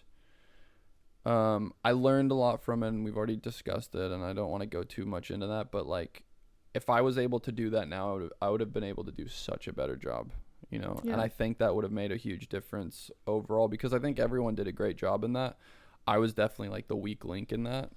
I don't think so. And if I knew what I knew now and the energy that I am able to bring into my characters, I could have made that. I could have helped make that better, you know. Yeah. And so I want another whack at that, and I hope that happens. But regardless of what happens, like, yeah, if I could book a movie, and then do season 2 of Black Dagger Brotherhood, I'm like happy. Whatever else happens in between is just extra icing on the cake, you know. Yeah. Do you have any other goals that's not film related? I have a couple. Yeah. Yeah, I would like to get into a house. Yeah. Me too. And yeah. Yeah.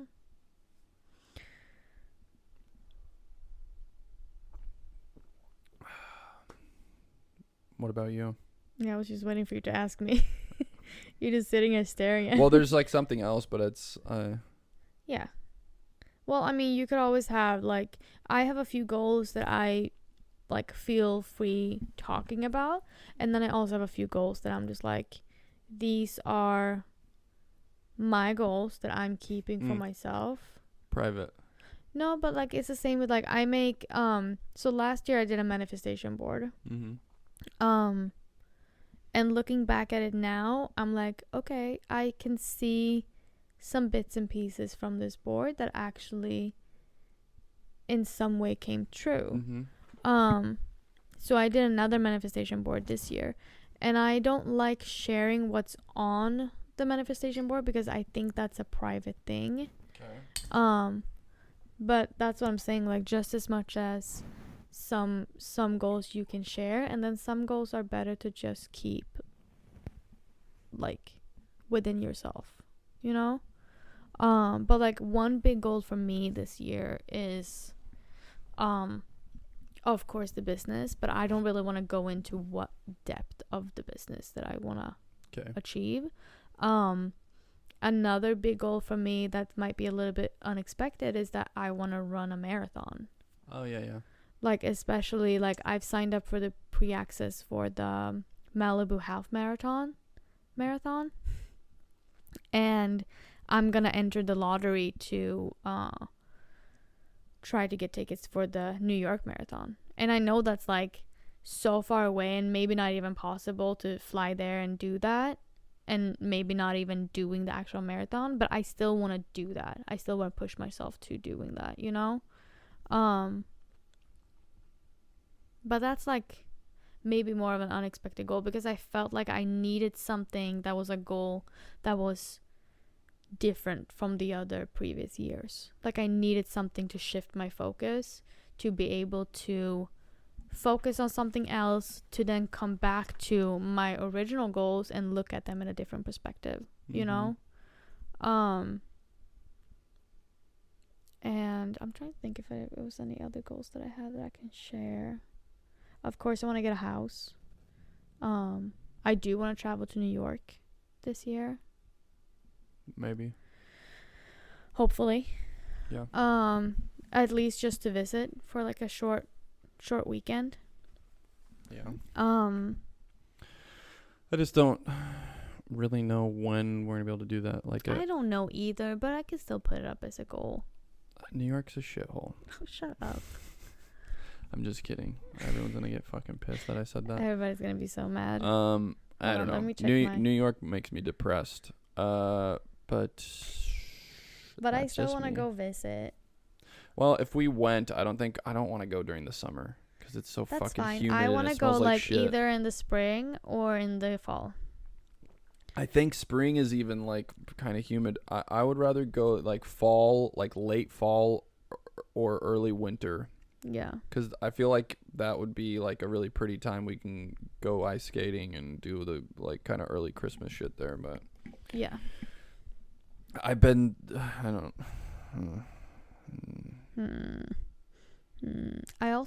I feel like we have never gone on a trip together, just the two of us. Yeah, I know we haven't, because when do we have time for that? I don't know, and we have animals. I get that. No, but I'm just saying, any time that we plan a trip, it's like either to go back home to see my family or go to see your family. Yeah. Those are the two trips. You know what we could have done last year? We could have went to the Bahamas instead, or Hawaii. No, I don't want We that. could have put the dogs in boarding for 6 days, and we could have went to Hawaii. I don't like that. Well, that's what I'm saying. That's why we don't do trips by ourselves, because once we start thinking about it, and then we look at tickets, and then we look, like, at the hotels, we're like, okay, that's how much it's going to cost. And then Michelle's like, or we can go to Sweden for a month and do that. And I'm like, okay, all right, well, that's what we end up doing, which I'm completely fine with, you know, because it's honestly, I do feel like better. one time when we go to Sweden for a longer period of time, just do, like, we said that a this last weekend. time. We did that. We said this last time. Yeah, but last time was different because Why? we had a dog in quarantine that we had to pay for. That was, like, a whole other thing. Yeah, but that was expensive. It was very expensive. And also I felt like we both couldn't fully enjoy being in Sweden because we were both just worried about Ellie. this jacket's too small for me. Well, I have one goal for you, and that's to buy a new black suit. no. Yes. We're gonna go to Hollywood Suits and get you a suit. I don't. I have a lot You of need suits, like a nice actually. Armani or like a I'm not buying a fucking Dolce I'm Gabbana. not spending any money on a suit like that. I can go to Hollywood Suits and get They a suit. have those brands there. No, they don't. Yes, they do. No, they I don't. literally listened to a commercial in the car from Hollywood Suits like yesterday, and they were like, "We have all the brands. We have this and this and that and that." And I was like, "Oh, Well, not that I saw. They were all like hand tailored in that place. yeah, No, I'm not spending more than $200 on a suit. that's fine."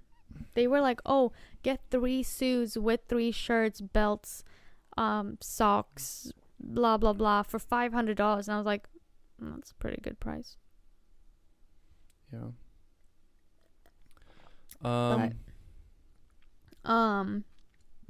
But speaking of goals, like I also want to talk about like, because I feel like my mindset has been shifting a lot these last couple of months. Yeah.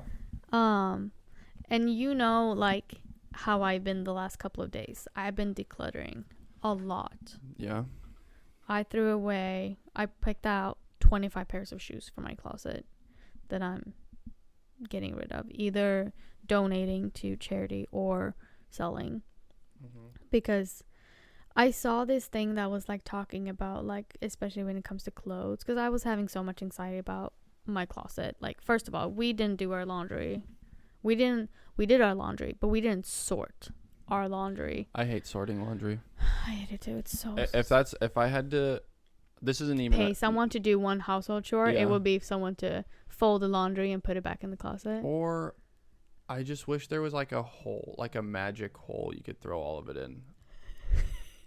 And Yeah. You didn't, and then it's gone. What? Yeah. No. I like doing laundry. I like sorting the colors. I like putting it in the washer and changing it to the dryer. That I'm fine with. I don't mind that at all. Yeah, no, I don't mind washing it. But doing the actual sorting, oh my god, I hate it. Yeah, it's one of the worst things in the world. But I also think it's because our closet is so full that it's so hard to just even go in and like sort everything where it's gonna be. Like Yeah. putting stuff in a drawer, it takes a lot of I mean, energy. all of my drawers and all of my hangers are taken up, and we have like 3 bags more of laundry that Yeah. those clothes need to go somewhere. And I think that's the reason why we feel like it's such a like heavy chore to go through the laundry, because we're like, it's gonna be so hard to get things in the closet that's already full, you know. But so we had like 8 IKEA bags full of laundry. Is that your stomach? Yeah, that's my stomach. Like I haven't eaten like today. a windstorm. I haven't eaten today. But I got rid of 3 bags of stuff that I have to go to Goodwill and drop off. And then I got rid of 2 bags of shoes. Nice. So I feel and my closet is still too full. Like I still have too much. So I don't even know how things fit in there to begin with. Yeah. But I do feel a little bit lighter getting rid of all those shoes. I was looking at the shoes before Christmas and I was just like, but what I was going to say, sorry, about keeping stuff. I saw this quote about decluttering and to say, don't keep a thing if it doesn't bring you joy or is like nostalgic, you know? And I was looking at all these shoes and I was like, I have so many shoes in all different kinds of colors. Like heels especially, and I was like, I always have these like 2 to 5 pair of heels that I'm always rotating, and I don't use any of the other ones. So I was like, why would I keep them just because I want to have a pair of heels in every color?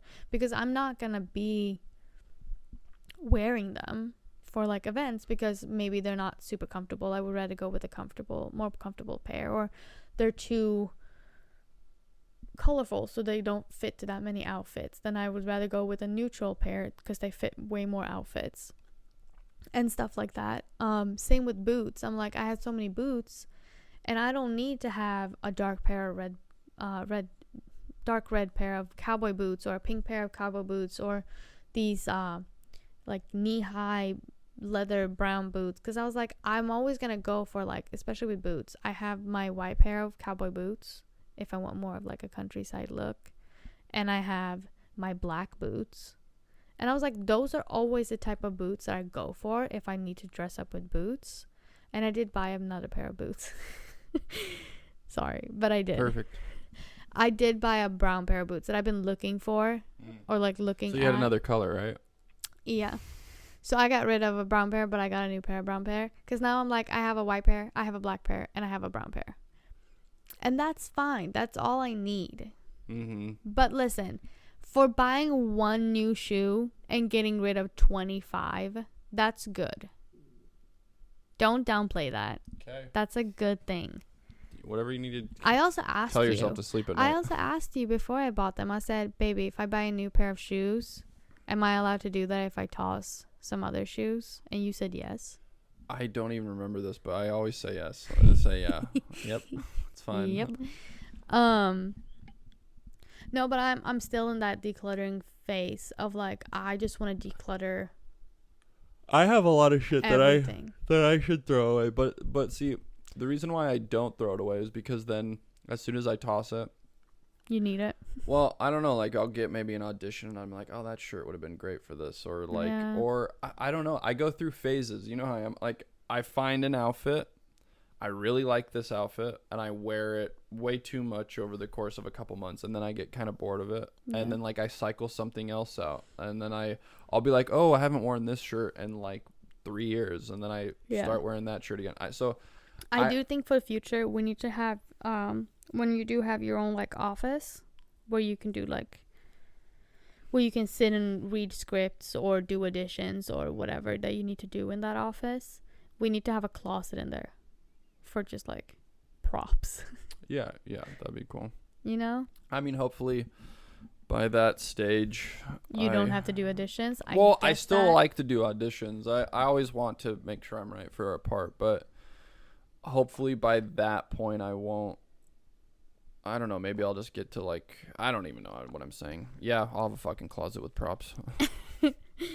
There'll be the fun closet that me and the kids can you go can, play dress that's up gonna be in. like the Halloween closet too. Yeah. Um I can put all my Spider-Man costumes in there. yeah, all of them. Yeah, all 7.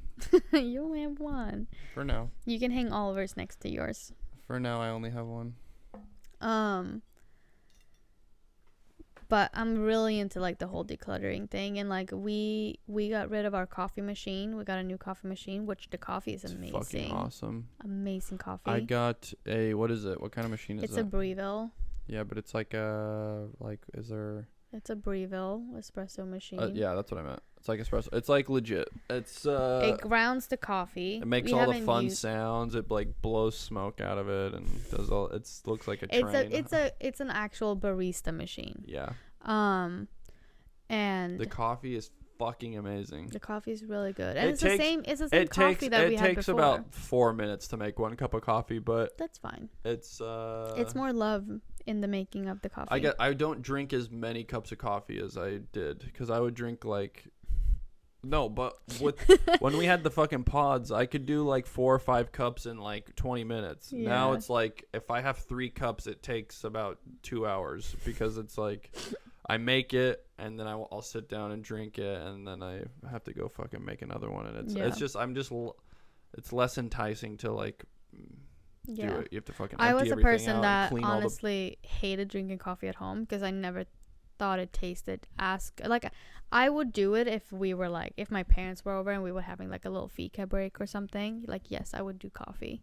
But I was always like, I don't feel like it tastes as good if you go into like a cafe and you're getting coffee. Now I do think it tastes that good. See, I get black coffee at cafes, so it's very but different. for you it's different for you. No, like I think our coffee is delicious. We have like really good Swedish coffee. When I go to cafes and get their black drip coffee, I'm typically like, this tastes like shit. It doesn't taste anything near the coffee I can make at home. So I'm opposite. I'm only going there for like to be for company with you in public, I guess. I don't know. We stare at each other in public. Go out in public. He only goes to cafes to be shown his face in public. Otherwise, he's a hermit in his apartment. Yes, I like to be home. He literally is a vampire. He has the blinds closed and he's just sitting in the darkness. It is actually, it's funny because like when I was in Atlanta when filming the season 1, I did that as like the month or the 2 months leading up to filming. I wanted to get really pale. Mm-hmm. So I quit doing my runs and stuff outside. Like I would go to the park and run every day. I quit doing that. And then I just started staying in more. And then when I got to Atlanta, I did the same thing. Like I remember Joel and some of the other brothers were just like, dude, like go outside. You're because I was telling them, I was like, I'm really depressed. Like I feel like I'm losing my fucking mind. And they're like, go outside. And I'm like, no. You're like, not until the sun sets. My blinds in my apartment in Atlanta, I never opened them. They were just closed for fucking understand. 2 months. I kept them closed. How is it that a person who loves natural lighting, sunlight, waking up with the sun in my face, married a guy who'd rather be in a pitch black apartment? It doesn't matter where we live because the blinds are going to be closed anyways. And that's sad. I don't want that. No, I mean, in the future, we're going to get those when we have a house. Hopefully. No, sometimes. If we have big windows, we're going to get the film on top of the window that has like a mirroring effect, so everybody looking at the house from the outside just see themselves. Yeah. Well, that's the other thing. I don't like... You want privacy. Yeah, I don't like people seeing into our apartment, and then you're walking around naked all the time. I don't like people seeing all of that. Sweden. No, but I don't like people being able to see into our apartment. So that's why a lot of the times I shut the blinds. But honestly, I like our apartment when everything's shut and we have like the Christmas lights on. It's very cozy. It's cozy. It's too bright when they're open. It's not giving cozy. For me, it sometimes cozy. Does, but not right now. But hello, darkness, my old friend. But no, and that's the same thing with like I want to declutter the kitchen. Like I want to get rid of so much stuff in the pantry and like. Please do. All of that stuff up there is yours. I don't even know what's up on our shelves. I've never used anything up there. It's full and I don't know what it is. I don't know what the things are for, but it's all hers. And I honestly, whenever you tell me to step up on the stool to grab something, I'm always like, I don't know what this is for. I don't know why I'm grabbing it. I don't know what its purpose is. It's like a big giant flower vase that isn't used for flowers. I don't know what it's for. I don't know why you want it, but you asked me to grab it. There's a bunch of crates up there, like wood pallets and empty bottles of water that I think she stole from restaurants. I don't know. I think there's 2 wine bottles up there. There's 2 barefoot bottles up there. Of some really cheap, gross wine. And I think they're really old. Yeah, they might. I mean, that's good. Aged wine is good. Barefoot is barely wine. I don't know. Maybe it's. I wouldn't throw it away. It might taste better. I don't know. Or it might be stronger. I don't know what it is. I see 2 bottles over there. They look kind of red. There's an old Brita filter up there that we need to toss. No, that's your cereal thing. Oh, we'll get rid of it. No, what I need to do probably today, because we don't really have any other New Year's plans, but today I'm probably going to take everything down and at least just wipe everything off because it's so dirty up there. Great. It's gross. And we need to deep clean our kitchen, I feel. Yeah. So that's probably going to be, but no, I want to like, I wrote down as like one of my mindsets for 2025 was like a clean home. And with that, I don't mean like Andrew has it down with like vacuuming and stuff. But I'm more of keeping it clean underneath all that of like having like everything needs to have a place. Like I need to be organized, you know, because that way it's going to be easier to maintain the clean because we need less stuff. We have too much stuff. I'm going to say it. We have too much stuff. Yes, you have too much stuff. And it's starting to stress me out. Michelle has too much stuff. I do have too much stuff. Maybe I am a hoarder. We don't know. I mean, like, I know where all my stuff is that I own in this apartment. No, you don't. Yes, What's I do. in that bag in the closet? Garbage. I don't know why you What? saved it. Why? Why haven't you tossed it then? Because I don't care. It's in a bag already. It's ready to go. What's in the gray cabinet? We need to figure that out. What gray cabinet? What do you mean? Your gray cabinet that you brought. That's full of like tax paperwork Okay, and stuff can we from organize that? And, No, like, it's have a better organized. It's system? in there. It's all in there. It's organized. I don't need to take it Okay, out and what be like, about- this is from 2016. What about This what is from about 2000. the gray box? What gray box? Top of the Christmas tree. On top of the Christmas tree? Yeah, the Christmas tree box. I don't know. No, that's also just all The paperwork. Christmas tree box? Yes. I don't even know what you're talking about. I know where all of my things are. No, Also, what about the piano? What are we doing with that? it's a piano. Are we tossing that? We It doesn't might, work. I might want to play piano again. It doesn't work. All it needs is a chord. Okay, you've been I bought saying that that for like $90 off You've Amazon. been saying that for 4 years. I've been playing guitar again. I haven't had interest to play piano. I'll maybe start up again. I don't know. Okay, we'll figure Why that throw out. it away? We'll figure it out. It's like $90. No, but I just wanna declutter You're everything for my sanity. I need to declutter. Anything else you want to add for 2025? I feel like we haven't even talked about it. That's all I've been talking about. What do you want to talk about? I don't know. 2025. Yeah, lead the way. Um, I feel kind of talked out about it, about my goals, about my mindset, about things I want to see happen. What have you been talking about? I've just been listening to you about decluttering the apartment. Yeah, and that made me honestly kind of happy inside talking about that. Okay, well that's good. Your paper thing is falling out. My toilet paper. Nice. I am looking forward to my mom coming here. Me too. Yeah. So I'm flying my mom out. She's coming out in January, and we're gonna go see Wicked, The musical. the musical. I'm really excited. We got tickets at Pantages Theater. yeah.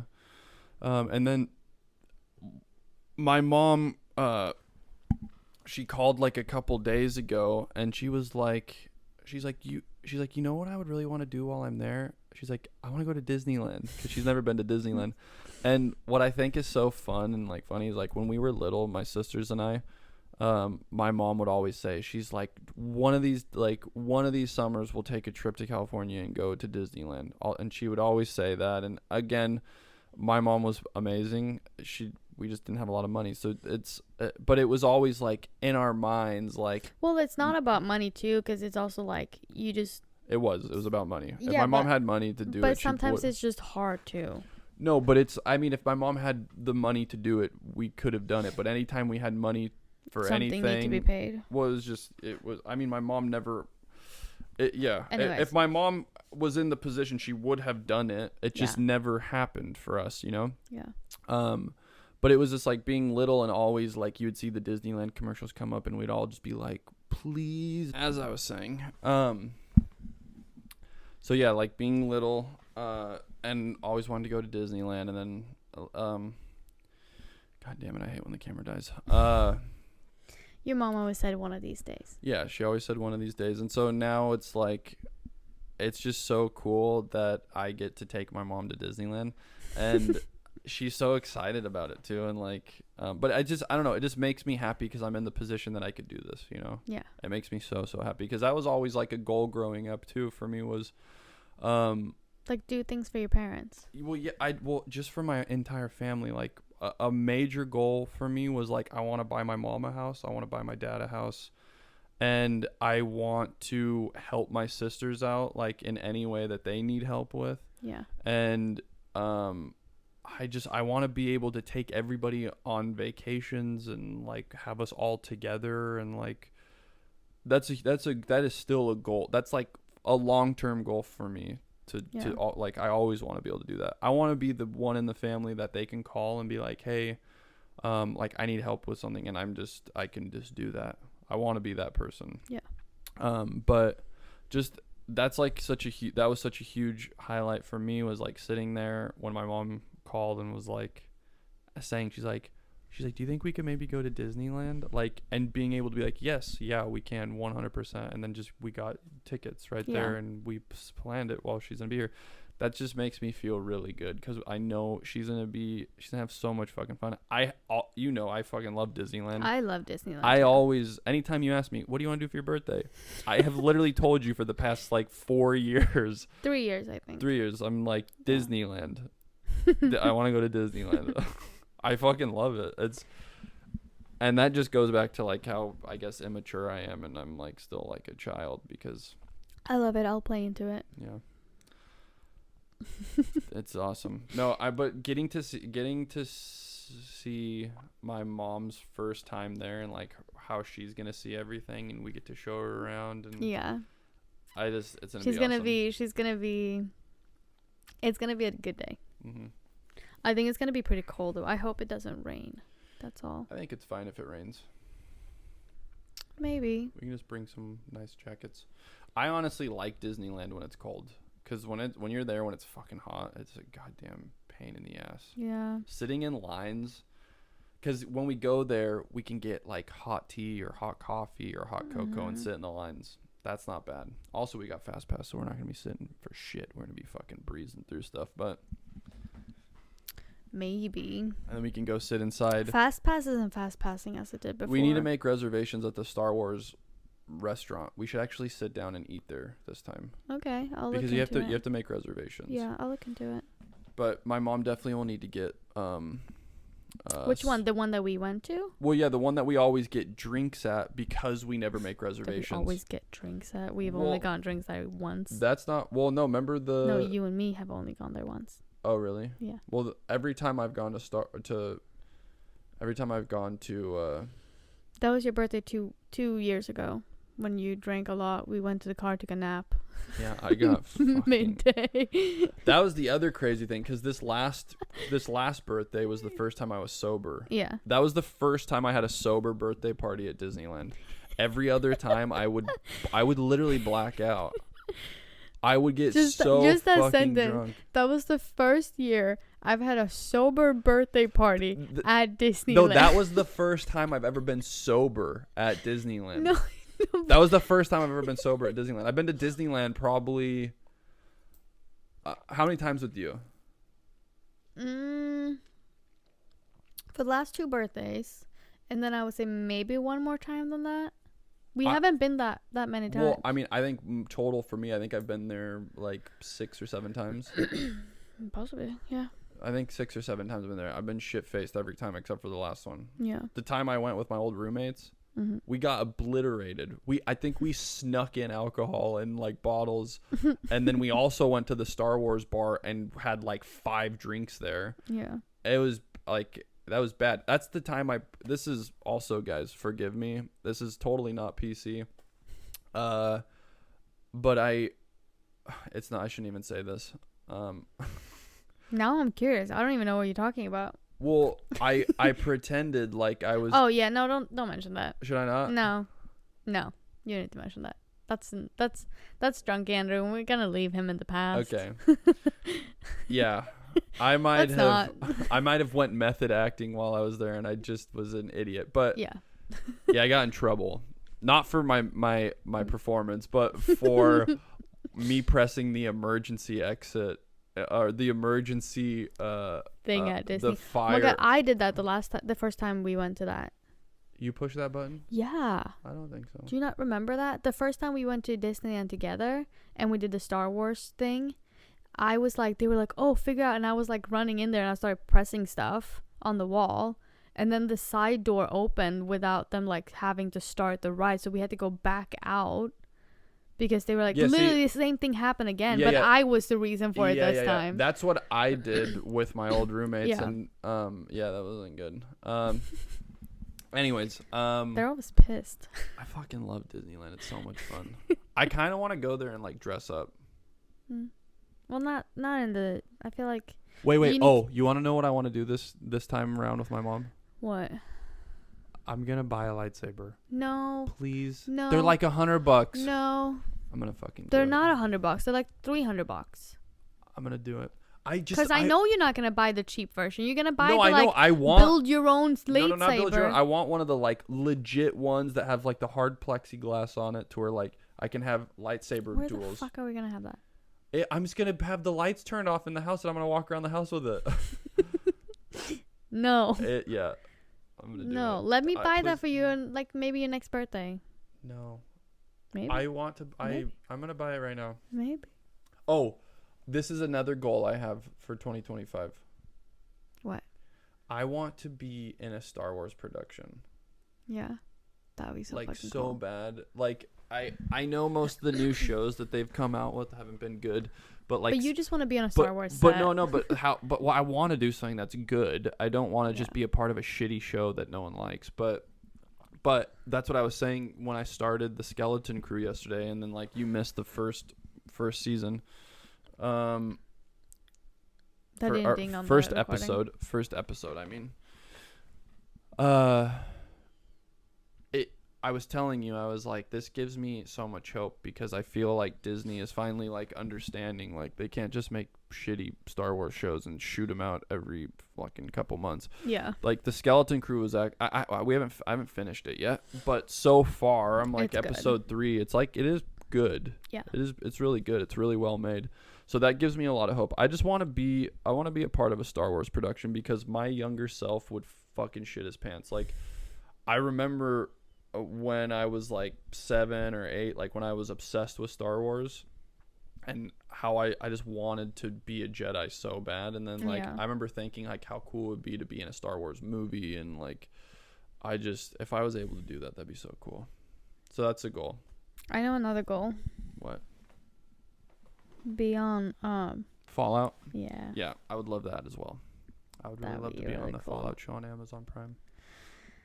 That'd be really cool. But if I had to choose, I would rather do a Star Wars thing. Because like my younger self would freak out. If I got to play a Jedi in something, like I think I could die happy. I don't want you to die. I'm not saying I want to die, but I'm just saying if I could play a Jedi Knight in a Star Wars show, You've accomplished. I think I'm done. Like that's most actors want to win Oscars. I don't care about that. I want to play a Jedi in a Star Wars movie or show.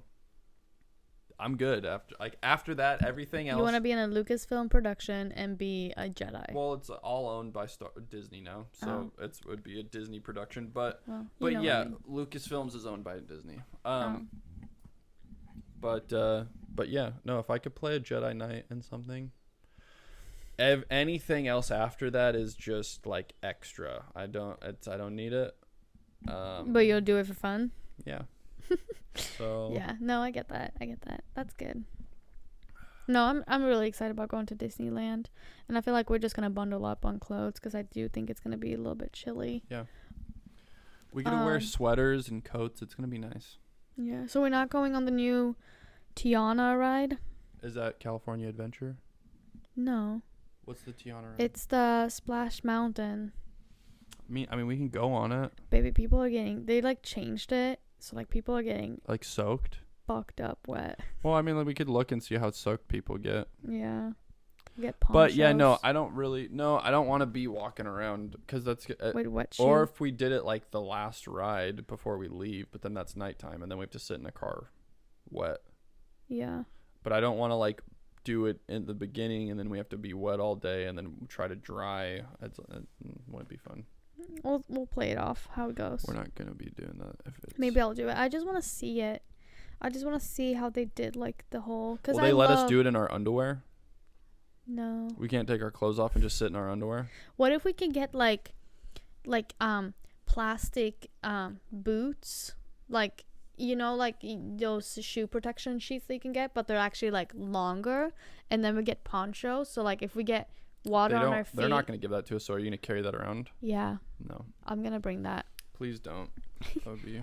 I'm gonna bring that. We can just Weird. toss them afterwards. You pack them in plastic. Protect like ponchos. They come in like this little The pack. poncho is not gonna protect your clothes. The water is gonna go into the seat and be under your butt. That's the worst part. Having water on your shoulders doesn't matter. But if we get like a full listen to me, suit? if this area that you gets sip up. when this area gets wet, and then you have to walk around all day, the chafing starts happening. That's not fun. Okay, I'm gonna look for a full sip up suit in plastic that I'm gonna bring. Mm-mm. I'm gonna look for it. It's gonna be weird. I'm gonna look for it and I'm gonna wear it for this. Anyways, To be continued. I'll let you know if I find one. I'm gonna bring it just for this ride, and then that's gonna be the first ride we do, and then I could rip this jacket off my back if I just don't flexed. do it. Don't do it. It's like Well, maybe you end 2024 with ripping this jacket. fat guy in a little coat. I really could I could bust out of this. Wait, I'm sorry. What was this song? What?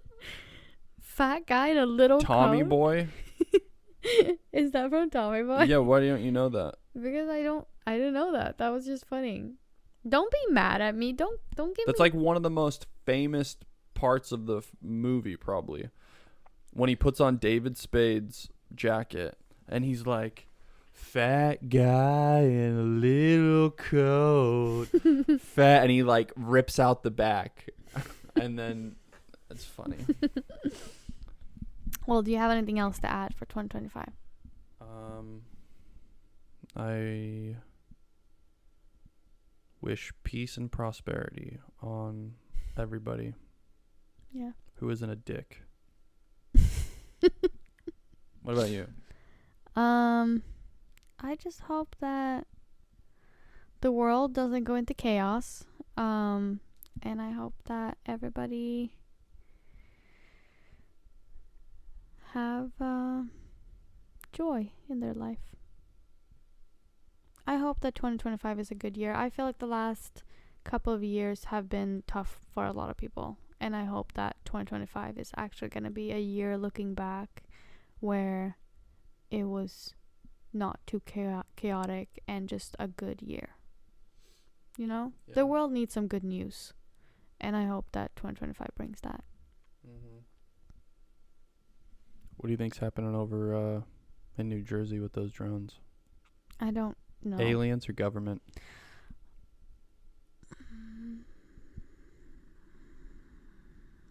I mean, I wouldn't be surprised if it was aliens. I feel like 2025 would probably be the year that we're going to get aliens on Earth.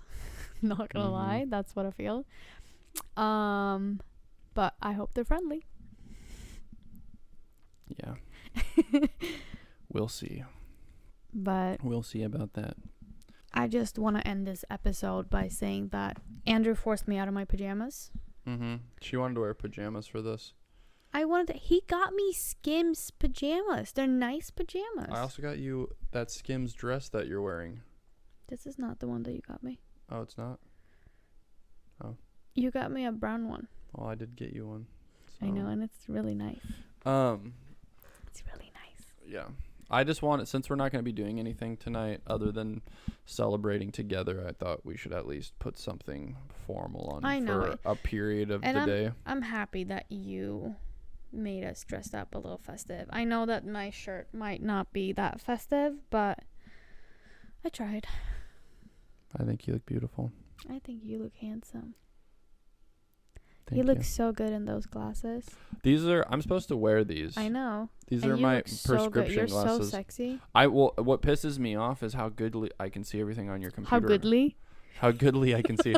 No, literally, I can see very goodly. I can read all the fucking numbers on that computer from Yeah, here. I can't see shit. And it makes me mad but see, like when I take these off, don't I look more distinguished though? Because I have to squint. No, you look handsome with your glasses on. Because like, can we just all agree that he looks numbers, handsome? Yeah. With his glasses. Well, on. I thought.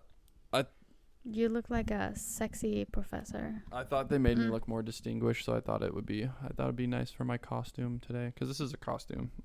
That's not a costume. Yeah, me wearing a fucking tuxedo in our living room. We were supposed to have like you know, like we were supposed to make it a little bit more New Year's Eve, and we were gonna have like maybe little New Year's hat or maybe glasses, like 2025 glasses or something. Which we had that in my costume shelf that she decluttered.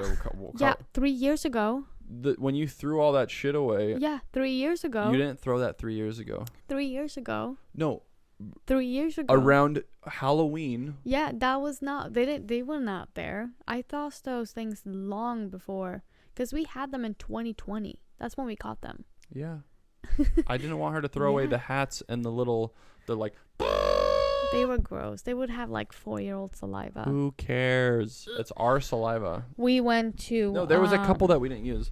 I went to CVS yesterday and they didn't have anything New Year's Eve, which was really weird. They're probably sold out. No, but they didn't even have like a section that was empty with New Year's Eve stuff, you know? It was just Christmas stuff. It was weird. They never sold the Christmas stuff, apparently. No, they didn't. Apparently. But we got Danish cookies. Yeah, they're really good. They're really good. But yeah, I'm super excited for 2025. I'm super excited to be doing this podcast with you. Mm-hmm. We have some things that we want to do with the podcast this next year that will hopefully be made into actions.